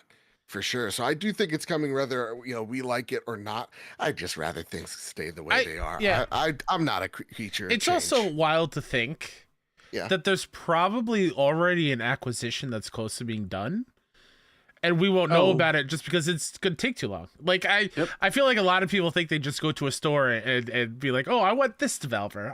Let's go to the checkout. There's probably deals already written and like hundreds of pages long contracts being looked over right now for some sort of acquisition. We'll hear about it in a few months. Like, it's wild to think that. Yeah, we're acquiring something. That's all I could say. What are we acquiring? A PlayStation Portal? This household is. Yep. I'm thinking about that. I am actually thinking about that. Now, okay, I want to ask you guys. Yeah, please. Where's the value in that for you? Because I kind of know where it is for me, but I'm not usually fighting my wife for a TV. So it's kind of, Portal? But it's also, but it's also like, where, depending on if I'm going to move it around or use it as a handheld, one of my main issues with it is not just like Bluetooth, it's their specific headphones that really, that's kind of a, why'd you have to go that way, Sony, on me? So that's where I'm kind of like on the fence. So I was just kind of curious your guys' thoughts on that one. It's for my For me, as an avid sports watcher, it'd be nice to have sports on the TV and then still play games. Yeah, okay. Same. That couch downstairs. I was like totally against it earlier this year, and then something clicks. Like, well, there's 162 games of baseball. That's like 4 hours every day of not gaming because I'm watching. Hey, I live in so Dallas. We might have some celebrations coming here soon. That's true. Yeah, you might. Yeah. I'm not even a big baseball guy, but your town actually might win their very first series ever. Yeah, it's exciting. You pay attention. Yeah. Yeah, I saw McCaffrey was rooting for the Arizona, and then yesterday I looked at the score. I was like, "Ouch!" Sorry, dude. Dallas Buyers Club, is that not baseball related at all? Wow. Do you know what that's referencing? Because do you know about that movie at all, Joe? Do you know what that movie's about? I blame my COVID brain. I'm gonna walk that back. Just I was like, my mind. Please Google that movie. When we're done, I need you to go Google that movie. It's a really good movie too. Oh, no, it's a good movie, but it's Question. What is the team in Dallas? Texas Rangers. Texas Rangers. Oh, damn it. Yeah, I'm not even Houston Astros, Texas Rangers. Yeah, right, cool. I'm not even a baseball guy. I haven't been to the new stadium they built. That old stadium wasn't even that bad, but it was not covered. And the new one I know is, but. No, I'm a 49ers fan sitting in Texas, so I'm in just the wrong state. Fair enough. Well, listen, let's talk about some more things that we don't know about, like Capcom's unannounced major title. Kyle, take it away. It better be Monster Hunter. Sorry, I had to do it. That comes from Brian Dinsdale over at IGN. Capcom is getting ready to launch a big game despite not having announced it yet, as the Resident Evil, Devil May Cry, and Street Fighter maker has a quote-unquote unannounced major title launching by March 2024. As reported by VG247, Capcom said during the questions and answers section of its recent financial results presentation that this unannounced title will allow it to reach its sales goal for the year. Quote, in the second half of this financial year, we plan to release Apollo Justice Ace Attorney Trilogy in January, in addition to a currently unannounced major title, Capcom said, translated by Reddit user HZY980512. Oh, hold on, let me walk that back. It's been a while. Yeah, please. Translated by Reddit user HZY980512 and verified by IGN. Quote, moreover, we plan to boost the sales figures of new titles of the first half of this financial year, like Street Fighter 6, to achieve the target, end quote. It's currently unclear what this unannounced major title is, of course, but Capcom certainly has plenty of franchises to pull from. Its IP include the aforementioned Street Fighter, Resident Evil, and Devil May Cry, alongside the likes of Mega Man, Dead Rising, and Monster Hunter. Dang. Bertos Maximus writes in, good afternoon, gentlemen. I've been playing the Spooderman, and boy, oh boy, words cannot describe how I feel just from the opening section of the game. Now let us talk Capcom. I don't know why I did the accent, but I'm going to keep on going. Hey, loving it. Keep going. Good. Their mystery game, or at least one of them, may be a Monster Hunter title. I did see rumors, with a U in it, to be fancy, of one, but I cannot, for the life of me, remember the full name. I'm going to be honest. I'm stoked for this. The last Capcom game I played was was one of the Resident Evil titles, to be honest. So what about you, gents? What do you guys think would be you know what? It's not me, it's him. It's not me, it's him. Would you also be stoked for Monster Hunter title? There you go. And like me, dive headfirst into it. God damn it, that's why you read the questions, not me, my dumb ADHD brain. As always, stay safe, you guys. Keep hunting. Keep bringing us great content. And Kyle, House of Slanger is coming for House of Banger. I don't know, after I just messed up those words. It's going to be Game of Thrones style? Oh, sorry, Game of Thrones style battle. You know, listen, I can't... It's the coffee high. It's a sugar lot. rush. Yeah. I'm crashing. Go pop a Reese's and then come back. It's a performance-enhancing drug on the show. Have a good one, guys. Your friend from across the pond. P.S. Love you really, Kyle. Love you too, but House Banger is still better. Let's relax. Kyle. Yeah. Mystery game. Yeah. Would you be stoked for a Monster Hunter? If not, what game? Ebontis, I just heard you're a big Monster Hunter fan. I honestly, never I'm not played like one. a huge. Okay. So I'm not a huge one, but I will say I put about 200 hours into Monster Hunter World 2. Okay. Oh, okay. So that was the one that hooked me. Like Rise, didn't play much, but I want a World, and when World came over to PC, I didn't want to put the time back in, which is why I never got into Iceborne, and I heard Iceborne was still fantastic, but it was the scale of World, and again, as we get farther along, it's like if they can do a true next gen kind of more open spaces, the way their levels are designed, I kind of get it. But if they can kind of get a little freshness to that genre, it's because we just got a Resident Evil. I feel like we don't get it 9. I hear is going to be massive, so that'll probably be a little while. And I feel like this one's been in the works for a bit. Like the Rise felt like it was the smaller team, and the World's been cooking for a bit. Yep. I want to see what they serve. And it's kind of the point to where now it would be next gen only. So you wouldn't have kind of some of the graphics would get that hopeful update and stuff. If they're working with the RE engine, it's going to be pretty gorgeous. Mm-hmm. Ooh, all of that. Or it's the RE Next or whatever. Mm-hmm. What is REX? Rex engine? That's like their next engine. So and it's more just as I keep falling more in love with the type of combat that I've been doing and stuff with. You know, whether it's Liza P or Monster Hunter or Souls, it all happened. I blame Bloodborne, and since then I've just fallen down. God bless. Bloodborne was my first, and then since then I've played basically everything except Dark Souls 2 because everybody's like, yeah, that one's not the best. It's not. I mean, shout out to Sin Vendetta, who reminded us 2 years ago I secretly platinum Bloodborne behind Joe's back. Oh my god, which is a great moment. What a moment. I could. What say you, dude? I could see it being a couple of things. Okay. I think a long requested game from Capcom that is shocking we haven't gotten a remake for it yet is Resident Evil Code Veronica. But again, maybe that's a little too much Resident Evil in such a short time. Sure. Even though we get 2 and 3 within 2 years of each other, the remakes.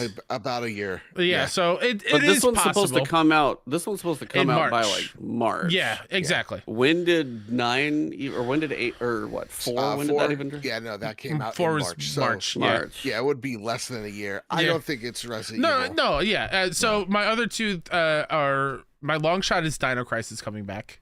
Another very big, long shot, but beautiful. Yeah. well requested title from Capcom. Yeah. Where is it? But honestly, I feel like it might be a new Mega Man game.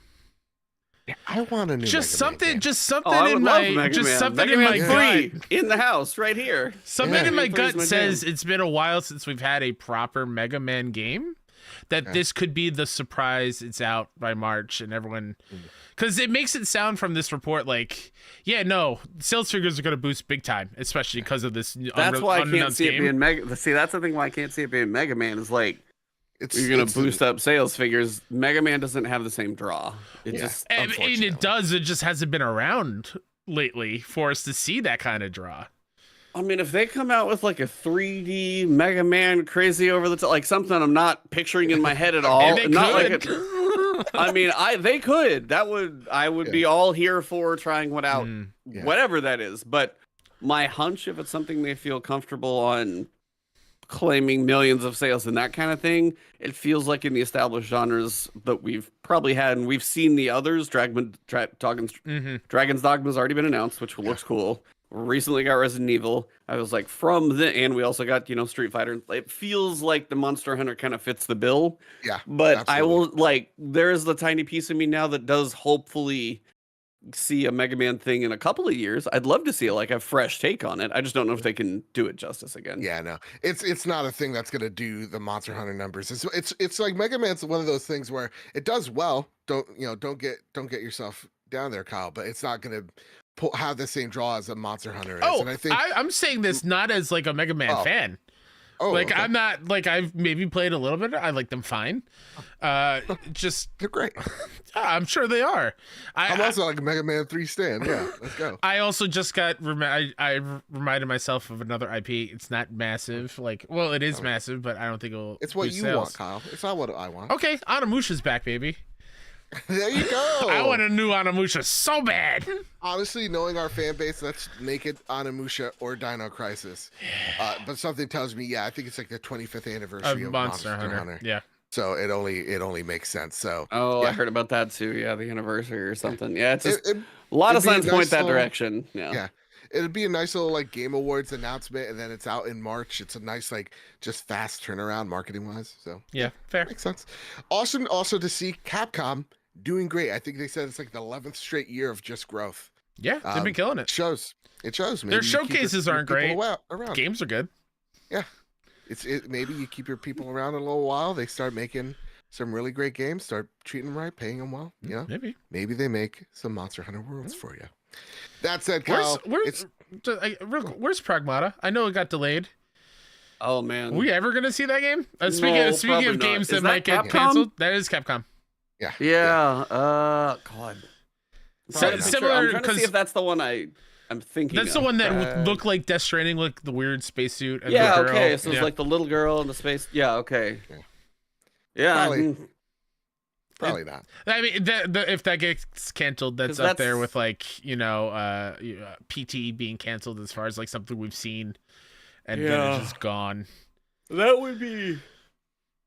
Yeah, release date to be confirmed. But yeah, I was like, that one's been announced, but That delayed trailer was awesome, though. By the way, they opened a note in the game. I was like, sorry, it's gonna take a little longer. Yeah. It's like, okay, that's sweet. I appreciate that. Well, listen, guys, before we get into the Flash news, let's just tab on over to the media tab. Okay? Let's do it. This is something I'm very excited about. That is Ghost of Tsushima. are you Canadian? Yeah, you just went Canadian real quick. I was like, why did you say a boot? Sometimes when I slur my words, they get a little Canadian. Can't help it. Ghost of Tsushima movie update. This comes from Screen Rant. Chad Sadowski says that they have a script ready for Ghost of Tsushima movie and are very close to getting our ish together on that. Quote, during an interview with Screen Rant, John Wick Chapter 4 Oscars campaign Chad offered an update on the Ghost of Tsushima movie. The director confirmed that the script is ready to go and the creative team is close to getting their shit together. According to that, they are currently waiting on the strikes to end before they could properly move forward. All right, we need these strikes to end. I need this movie ASAP. I just want to give a little update to that. I cannot wait for this movie. I genuinely feel like this will be PlayStation's first truly great movie. It's there. All right. Now time to flash. Also, just really quickly before we go real fast, please. This just also leads to what I love to see of somebody who clearly loves Ghost of Tsushima as the main creative person behind the film adaptation. That only breeds, I think, excellence in the final quality. I think like Neil and Last of Us show what I hope Corey gets in the God of War Amazon show. So I'm very excited for this. I think it's going to be stellar. All right. Yeah. Yeah, I'm excited as well. Here's some flash news. Oh, sorry. And it's time to get into some flash news. Gotta run fast. Gotta go fast. The sugar's crashing. All the candy's running out of my veins. Sony's new PS5 earbuds and headset get release dates, pre-order details. The earbuds launch on the 6th of December, and the headset shall follow a couple months later on the 21st of February. Both will be able to be pre-ordered on November 9th and offered in USA, UK, France, Germany, Austria, Belgium, shout out to my uncle, Luxembourg, shout out to my other uncle, Netherlands, got no family there, Italy, same, but I'm going to go there next year, Spain, shout out to the fam, and Portugal, my cousin lives there. As previously announced, the earbuds will cost $200. Kyle, you don't want me to shout out some love for the cuz? No, I love it. Just like after every country? Yeah. Okay. I got listen, there's bad bits everywhere. All right? We're everywhere. You're like We're in the shadows. Was it ludicrous? Hoes in different area codes? But you could just got bits in different area codes. What are you trying to call my family? I know. I was. Whoa. You know what? I stand by it. It's fine. What are you trying to call my great Mima? Listen. You calling her hoe? I don't know her life.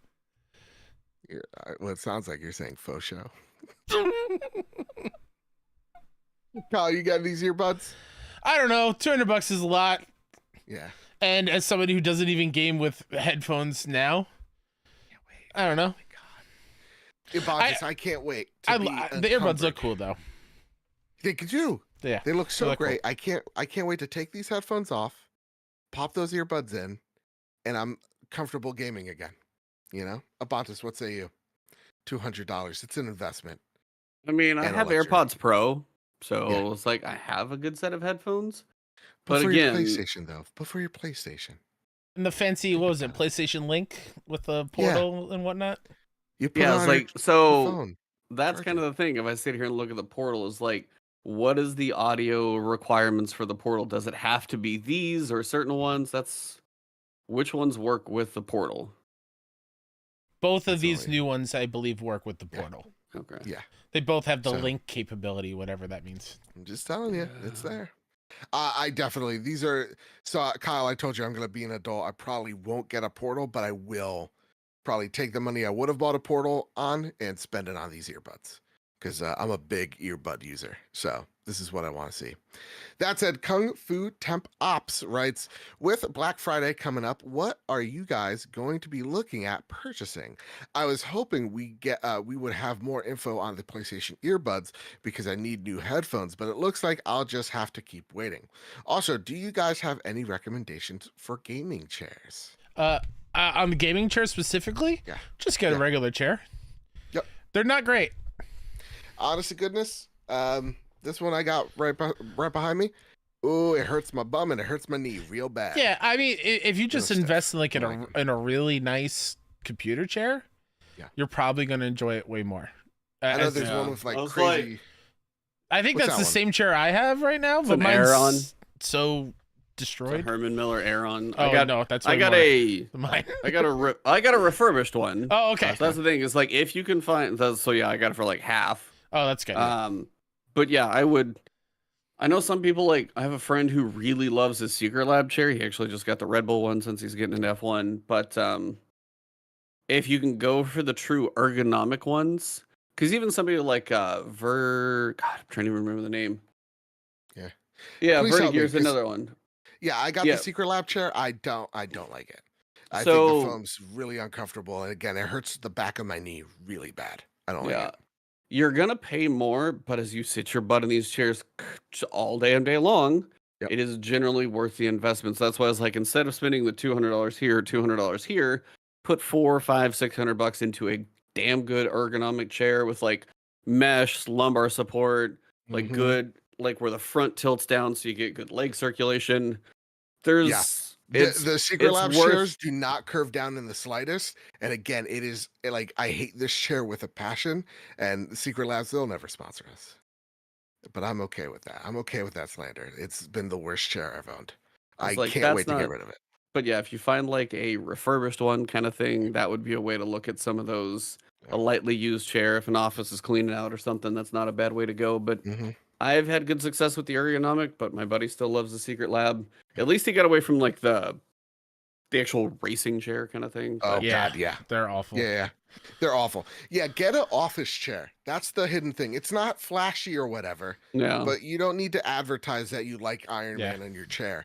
Just go out there. Your back, Buy your legs, everything Yeah. will thank you big time. Honest to God. Honest to God. Uh, As for Black Friday deals, though, yeah, I was just Kyle, gonna is there say, anything? maybe Hogwarts goes down a whole lot because Mhm. I have held off because I don't want to give all my money to the demon that is JK. But my Black Friday is going to be like, I just know you're supporting Avalanche. That's where most of your money. yeah. Yeah. My Black Friday interest and focus is going to be on 4K Blu-rays, just because I know Best Buy is saying goodbye to them. And Man, I saw that news too, and I'm like, okay. I just got Mission Impossible. Yeah. What number is that now? Yeah, 7? I mean, as you can tell behind me Yeah. about this, these are all Blu-rays. So like, Oh, I had 2 shelves like that upstairs. I've been Yeah. slowly boxing and moving them around, but no, I'm with you on that one. I'm a movie guy. It's so sad. So I'll be picking them up as. Hopefully they're like on super sale because they're not gonna want them in store anymore. I So. am gonna be looking for Mortal Kombat. That is the Oh. absolute one that I'll be going for. Yes. And then any like anything else, like the buy two get one. If there's a game that I've missed this holiday season, which honestly only Mortal Kombat's coming to mind. Maybe I would do Mortal Kombat and Street Fighter, Oh wow. and like because I like you I come really back from wanna get break into- and you're just a pro fighting game now. yeah, and I'm like super toxic about it. I have my own WWE music I come in on because that's what they do. But yeah, that's probably it. I would probably get those 2 games for sure. All right, Kyle, I got 2 words for you. Ready? Bloodborne Kart. Hell yeah, dude. That's right. The people that released the Bloodborne PS1 demake is now making an official Bloodborne Kart game, releasing on January 31st, 2024. What does it got? I'll tell you. 12 racers, 16 maps, full single-player campaign model, boss fights, local split-screen multiplayer, versus battle mode. Let's race these foul streets. Happy Halloween. So Thank you. we Thank you. we wanted this to be part of 6-1 Indie Showcase.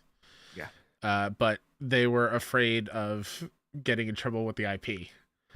Right. Being on a big stage, but now it's everywhere. Now it's announced. It's got a date and everything. So I'm hoping it stays up in some way, shape, or form.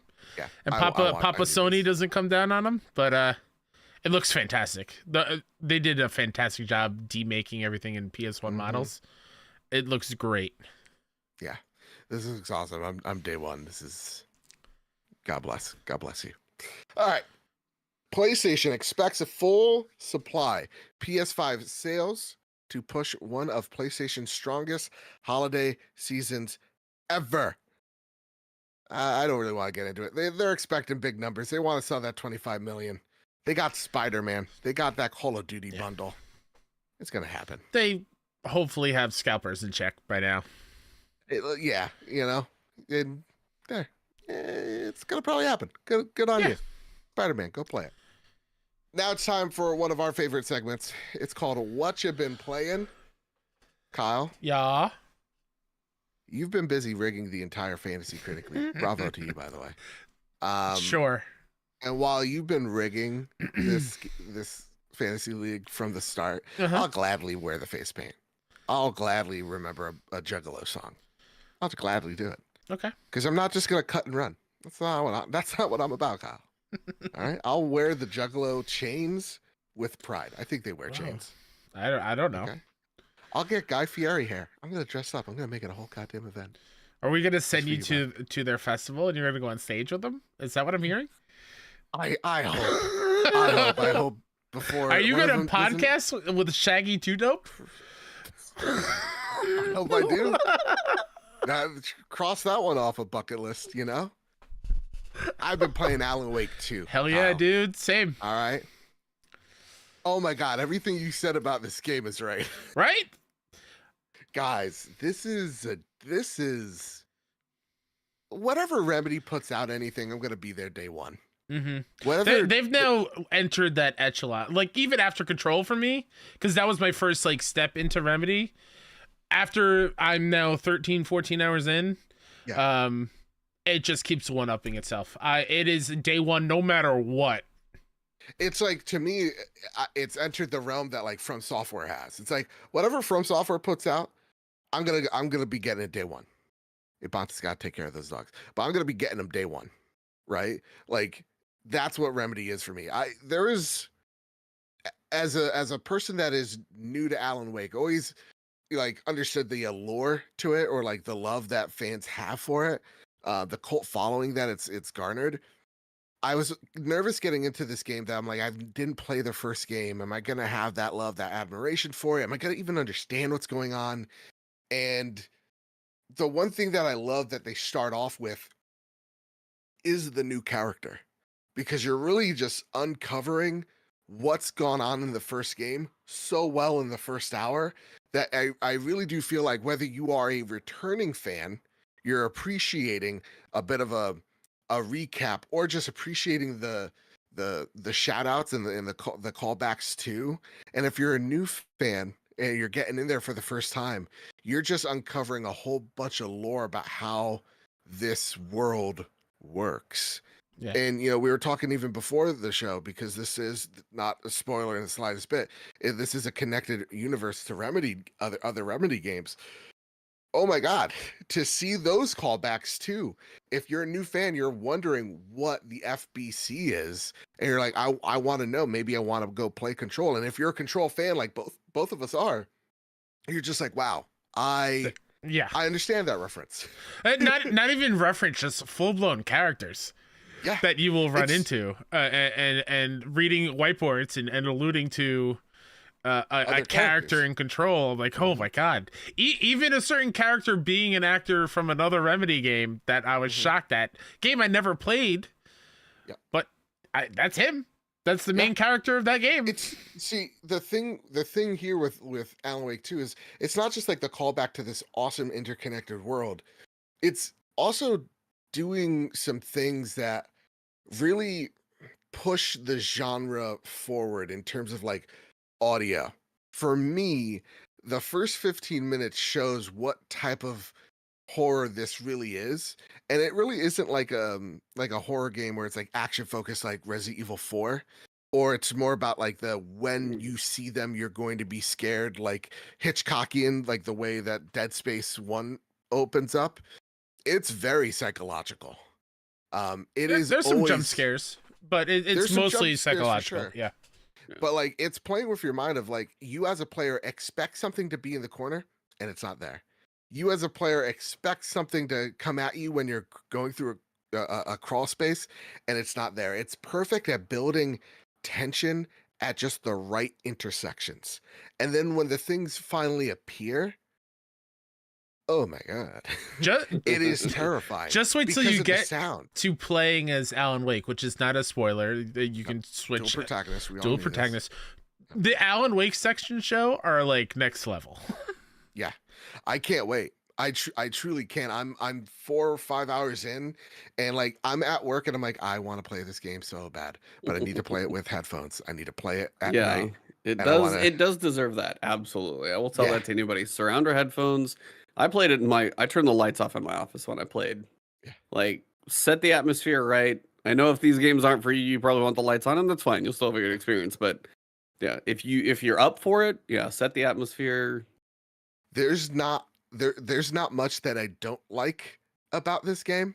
I think the only thing I'm not the biggest fan of, because like Alan Wake 2, you could definitely see it's an homage to Resident Evil. It's classic survival horror. Yeah. Yeah, like in terms of like here's your inventory management, but don't worry, you won't be shuffling it like you do in Resident Evil, though I miss that. But to me, the combat, while great, sometimes, as maybe it's my ADHD brain, it doesn't show me where the best place to shoot these things are, and I won't go into detail. Just in the head, and that's why. Or the bright red glowing things. I do that. I shine the light on them. So let me explain. I shine the light on them. Boom, breaks their shield. I see sometimes they have a glowy thing, sometimes they don't. I'm like, what's this all about? They're usually on the back if you can't see them. Okay. So then I shoot them and the thing, they explode and they get dazed. Great. They come towards me. And then I think maybe it is the thing of like what Resident Evil used to do is like shoot them in the head, but you're gonna use like five bullets on them. And that's the thing that I'm like, as someone who likes to have all the resources at the ready, like I'm the type of guy, I'm like, I wasted 5 shots when I should have only gotten 4. I'm gonna go back to the save and get terrified again. So I shoot, so I perfect it. And so it's only 4. It's those things where I'm like, it's a little The nice thing about this is I will tell you, like, the ammo's not that scarce unless you're playing on like hard or nightmare whenever they do New Game Plus later. Then the ammo is abundant enough, and apparently I heard one tip basically say is like, if you're low on ammo, you're probably going to find a little bit more kind of thing. So it's not really worth going back unless you're just broke and you're like facing down 4 enemies and you're like, I have nothing. That may be a different issue, but generally if you get through a fight, probably going to be okay. Okay, cool. Because I found like health is not a problem. I'm like, I genuinely have enough there, and I think the inventory management in this game is legitimately great. I also just want to give a huge shout out to the voice actress that plays Saga and Anderson. Casey. Sorry. Saga Anderson's her full name. They're fantastic, and I love the chemistry that they already have. I just really dig her as the protagonist. So like, as much as you're like, oh, this game's gonna really open up when you're playing as Alan, and I don't doubt that it will. I'm like, I really dig Saga as a protagonist. I love the Mind Palace. I love like it's cool connecting the dots. It's definitely cool. I love it a whole lot. I wish the connecting the dots was more like a little bit more thought into it. Like you are just placing it and just connected, and there's no real like. Yeah, that's why I will say like it's more just to like make sure you know what the plot is and keeping track of collectibles and whatnot. Yeah. It's not like a gameplay mechanic where you have to figure it out by placing things on a board. I will argue that's where I like the Alan Wake part more. Yes, I agree. Okay. See, I'll argue there because again, I got big ADHD brain. I'm running off like 5 Reese's. My brain's going a mile a minute. But then, so like when I'll need a nice little refresher, I actually feel like that board plays a nice. It's great way of like, wait, why is this person dead? Like type of vibe. Mm-hmm. Yeah. How are you digging it so far, Kyle? Oh my god, I'm loving it. I think Game of the Year talk is going to be very interesting because this is like, it's hard to overlook everything that Remedy just nails. Like I also want to shout out the Northlight engine. This game is stunning. Yes. And it's. I wish I had a 4090. Let's just say that. My 3090 is over here. Like I wish, but I can't. I'll die. I mean, yeah. Even on PS5 where I'm playing, it's just like it's gorgeous. Some of the one of my levels, location to the setting is just like second to none. The HDR, everything, lighting, it's beautiful. Yeah. I do. I'm with you on the resource management kind of thing, especially with Alan. I am just overcome with health things. Oh, okay. But Saga, I have nothing. So it's weird how that's kind of like worked its way out. His never seemed to be an issue. Hers, if you search off the beaten path, kind of find the extra Oh yeah. chests that you can do or little puzzles. There's a little bit more, but yeah, I would say Alan, his was never as much an No. issue. Okay. That excites me. I also want to shout out the soundtrack. Can we Oh give my it God, up yes. to Sam Lake and Kojima going, what if we just put original bops in these soundtracks? Every chapter ending with like I have the Spotify playlist. I recommend everybody download that. But I'm only playing the songs of the chapters I've beaten so far. Yeah. Mm-hmm. Oh my God. It's so such good. a really cool end there. credit like music stuff. Yes. For the episode that you just played. Like, yeah, it's awesome. Yeah. Oh my Yeah, there's a moment because I don't think you're there.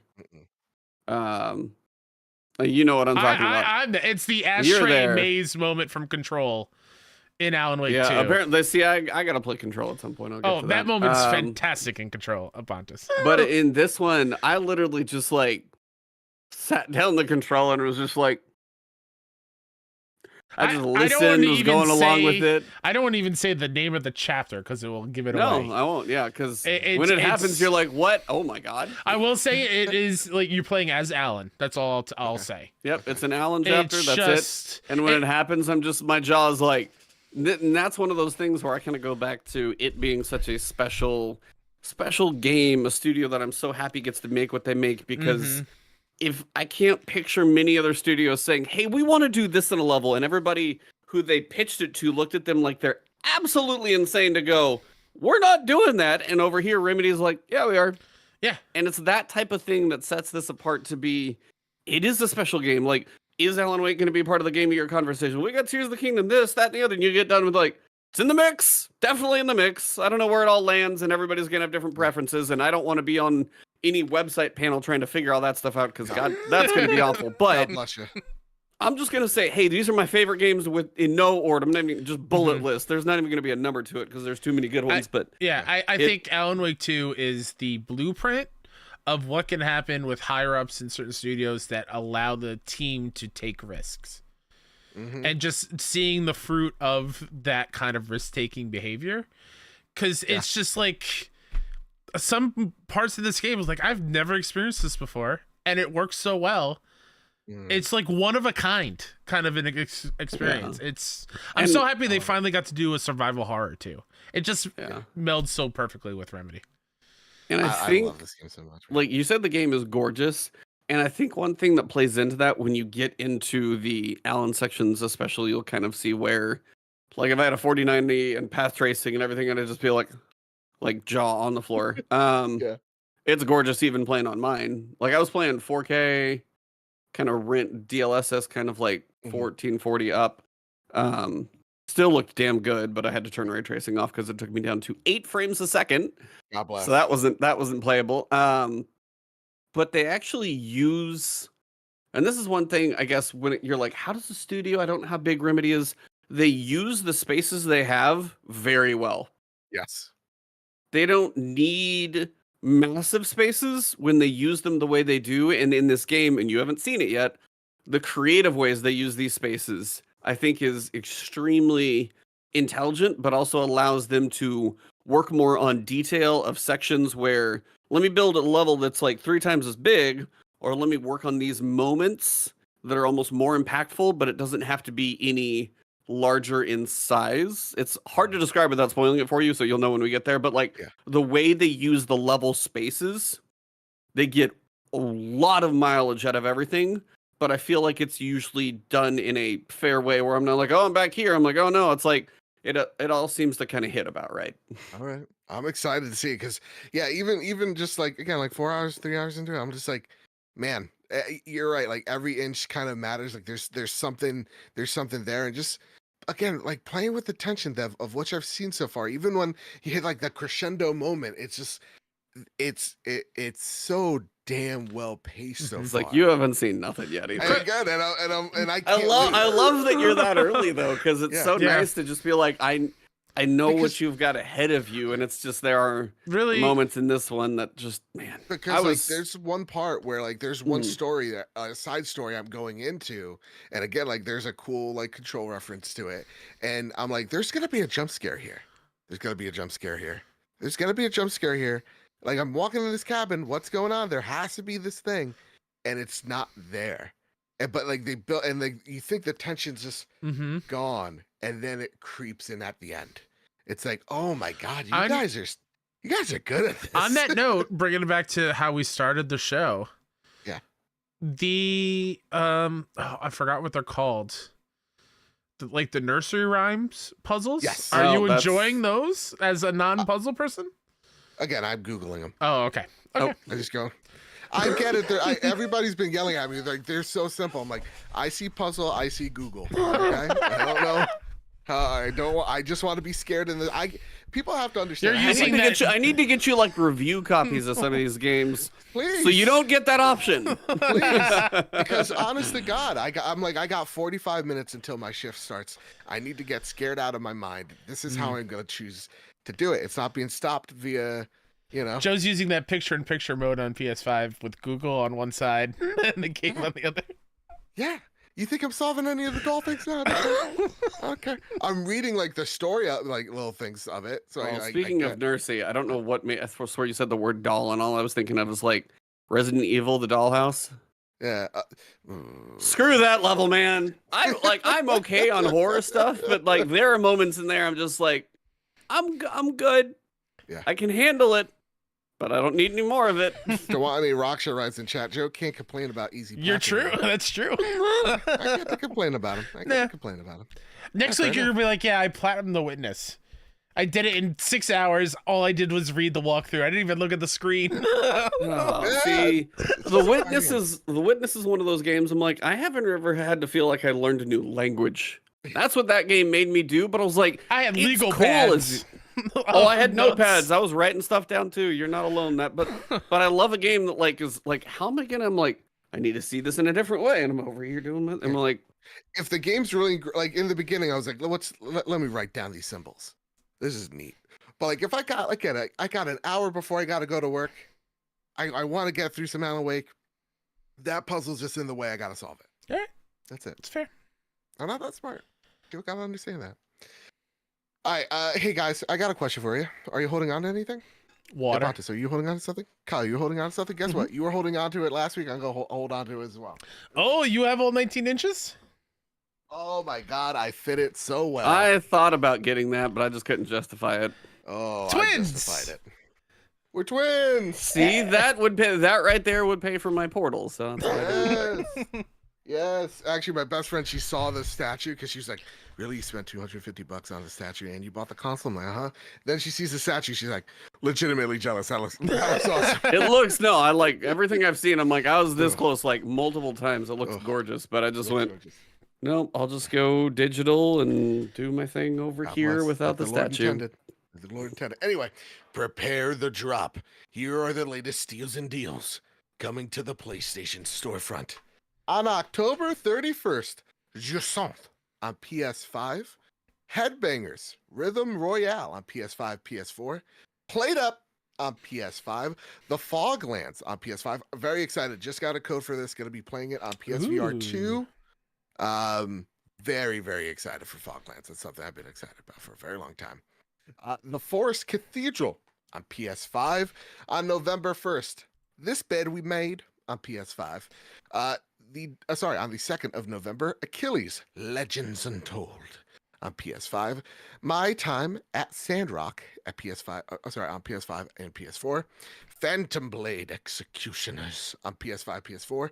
RoboCop Rogue City. I gotta watch it again. That movie scared me as a kid because of the acid. I got this. I PS5. got this next one, Joe. Let me do this next one, please. Please. It's finally here, everybody.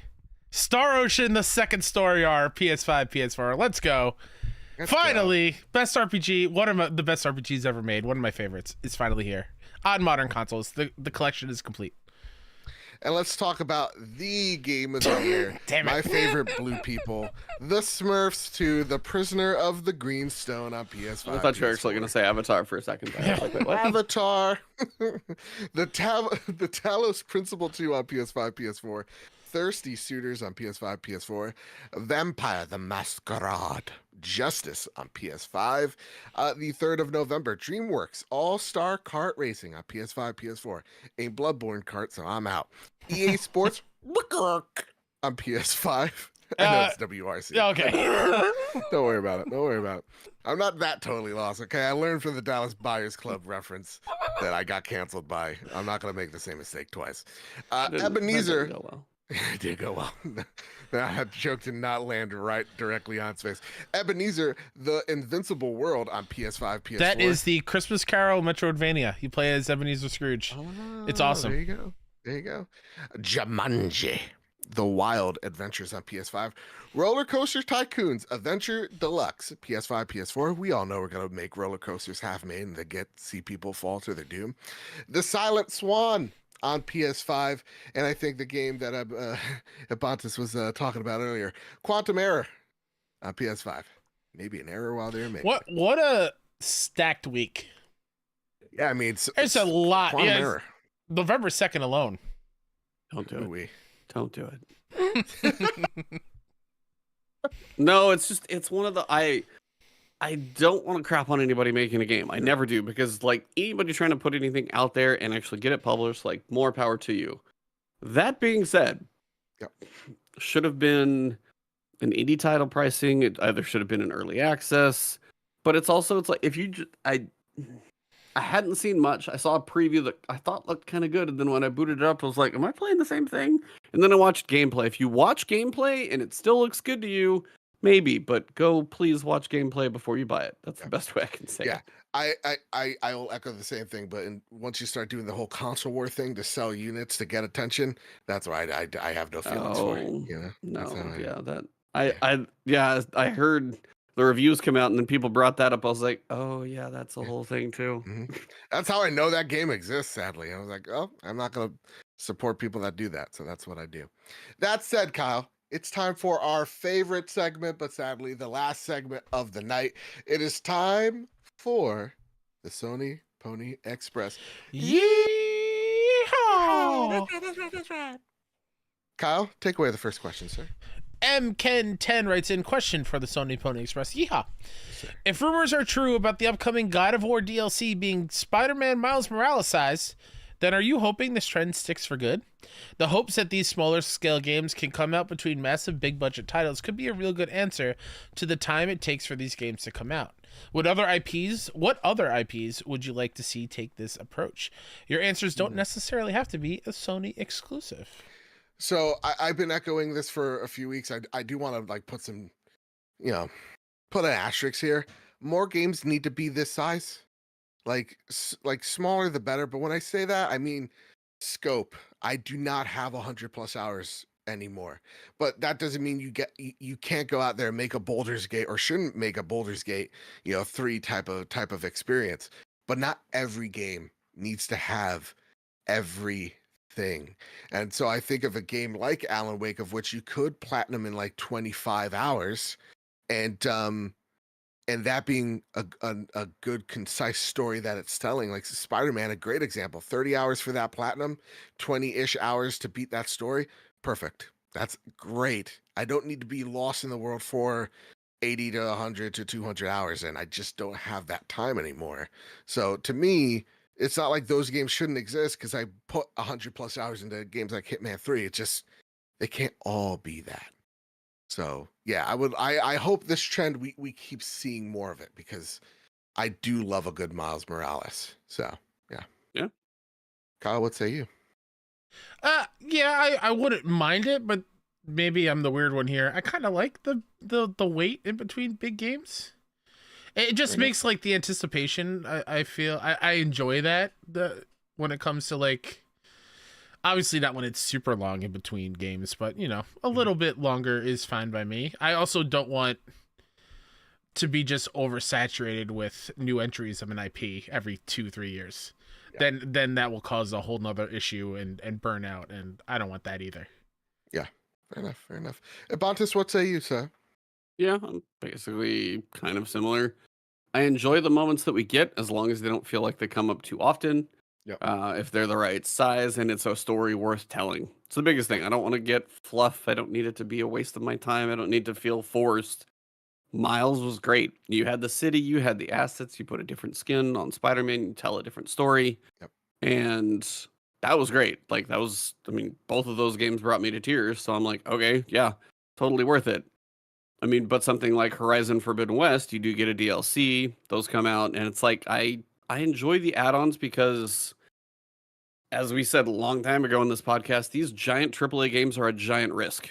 Yep. So if you do have something that is successful, you have assets that are available, you have a world you can use and a story that's worth telling, I think it's a way for them to kind of buffer that. Now some games take like 5 years now. They didn't use some of these games take a long time. So if you do get a 2.5 year cycle or something in there where you get, or maybe it's it kind of buffers that like 1 to 2 year window where you get a little bit more, and then you got to wait that full 3 year like we're used to. I'm kind of okay as long as it's worth my time. It's a good story, well written, and that's great. So yeah, fair enough. Fair enough. Kyle, what's the next question on Sony Pony Express? Still Candidate writes in, hello, I have a question about Spider-Man. Hi. With all the hype around Spider-Man 2, I wanted to jump in the franchise since I haven't played any. To my surprise, Spider-Man 2018 is not in my PS Plus Extra, but Miles Morales is. In addition to that, there's no sale going on to incentivize people to jump in on the PS Store, but both earlier games are 40% off on Steam. I clearly don't understand PlayStation here. So, question is Spider-Man port on PC good enough? If so, the most economical for me would be Spider-Man on Steam, Miles Morales with my sub, and Spider-Man 2 when I'm done doing my homework. But damn, I would prefer having the 3 games in the same place. So, what I get it, because that is frustrating. When I read this question, I'm like, that is frustrating. Like, the second game's in there, but not the first. The easiest thing for you, so can it? Because like, if you want it in all in one place, go on the PSN, buy the deluxe edition of Miles, because it comes with the remaster of Spider-Man. That's the simplest solution. Yep. But it might cost you a little bit more doing that. Or you could go buy it on Steam and then play Spider-Man 2 on your PlayStation 5. But or wait for Black Friday. Maybe Miles will be on sale then, at least the deluxe edition. Yeah, That's you're not that far. You might wait. The other thing is, if you have a beefy rig, could look very good. Not saying Spider-Man doesn't, but depending on what they did with that PC port, it might just be pretty. And then depending on what your TV is like, you could save a little money and still get a damn good looking game. So I think you've got plenty of options. But yeah, Black Friday is not a bad idea. I forget about that. Kyle, this next question is an attack on you. Attack on me? Yeah, as a person who loves indie games. Oh, and they're attacking. Oh, okay. Funner one writes in. With an increase in indie games and a limited amount of space that comes with the PS5, is there a reason why they need to be called a PS5 game when they literally have the graphic capabilities of a game that could be played on the Super Nintendo, such as Cult of the Lamb and Inscription? Do you think they could come out with a feature where these indie games and an all-reality Eddie game that could be played on a PS4 like God of War, The Witcher, even GTA 5, and just have those games just be playable on an external HD instead of taking up valuable space on the PS5, and just rebrand them as retro console enabled and still use the features of PS5 controller without taking up valuable space on the PS5? Funner one, I am very confused. I don't think any of these indie games take up that much space to begin with. My advice is, at this point, PS5 like drives on Newegg are so cheap now. Oh yeah, even but like just whoa, I am taking it back. See, I knew it. That's why I put it in here. I thought of you, bud, and that's why I made Kyle read it. Just for you. Yeah, I think, I mean, they are PS5 games if they're made for that console. It's just PS5 is just a place that's where you can play this game. It's a platform. It's a platform. It's not boasting it's going to be graphically powerful. It's just where you can experience this game. That's literally all it is. I think it's more of an indictment on the PlayStation 5's storage capacity rather than for sure. Yeah. And when you really think about it, like PS4 was only 500 gigs at launch. That's nothing now. I still think they deserve a shot to be on your PlayStation, and not.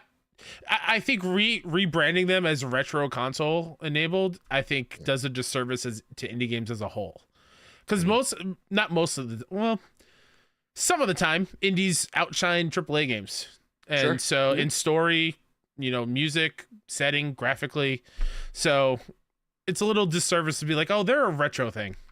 they're not modern enough, quote unquote. So yeah, they're fine. Yeah, They're good. I would say the same. You're good. I think it's even more. though PlayStation should do a better job uplifting the indies, but Kyle, that's the politician. That's a whole Stevenson, other 2024. That's a whole other conversation that I'm tired of having. Yeah, no, I think it's more like it's an indictment on like the PS5 storage space because like Cult of the Lamb Inscription is just nuts. It's awesome, and they great game, absolutely crazy, but and they're just a couple of gigs in length. Whereas like GTA 5, again, that is taken up. It's a cancer to my PS5 right now. Yeah. A Call of Duty? I don't even want it to be there. Yeah. Now, I will say, Quantum Error being 88 gigs. Whew. Wow. That's beefy. Yeah. So it's something. And like if you're a Call of Duty player too, like how many hundreds of gigs?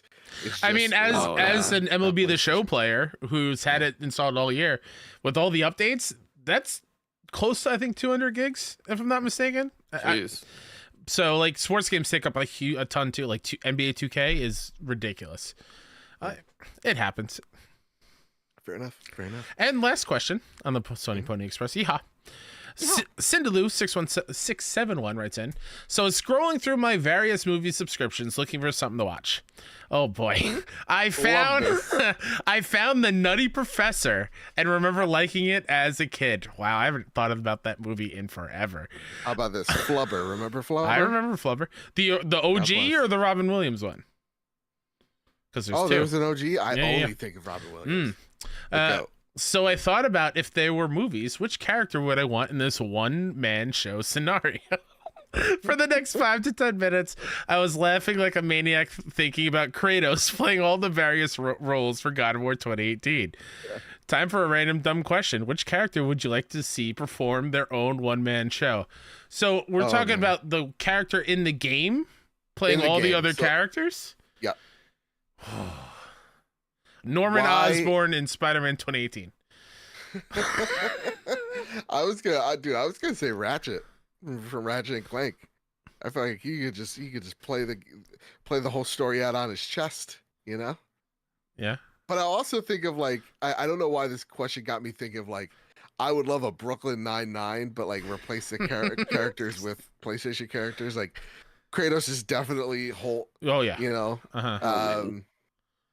Ratchet would definitely be Andy Samberg's character. Ellie. You know? Oh, well, I was gonna say Ellie's Peralta. Yeah. Ellie's Peralta. You know, like who's Santiago? What do you think? The prim and proper does everything by the books. Yeah. Think about it. An Aerith. Ooh, okay. Yeah. Rosa Diaz would be a Bloodborne hunter. 1,000,000%. And what's the two old guys? Was it Scully Jack and Dexter. Yeah, fine. I was gonna say the hippo guy from Sly Cooper. Or you could do Drake and Scully. Yeah. Ooh. Or Sully. Yeah, Drake and Sully. God damn. Yeah.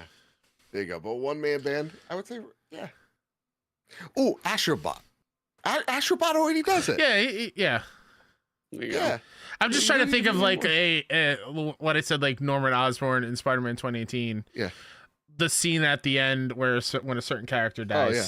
But it's Norman as Spidey looking at Norman dying.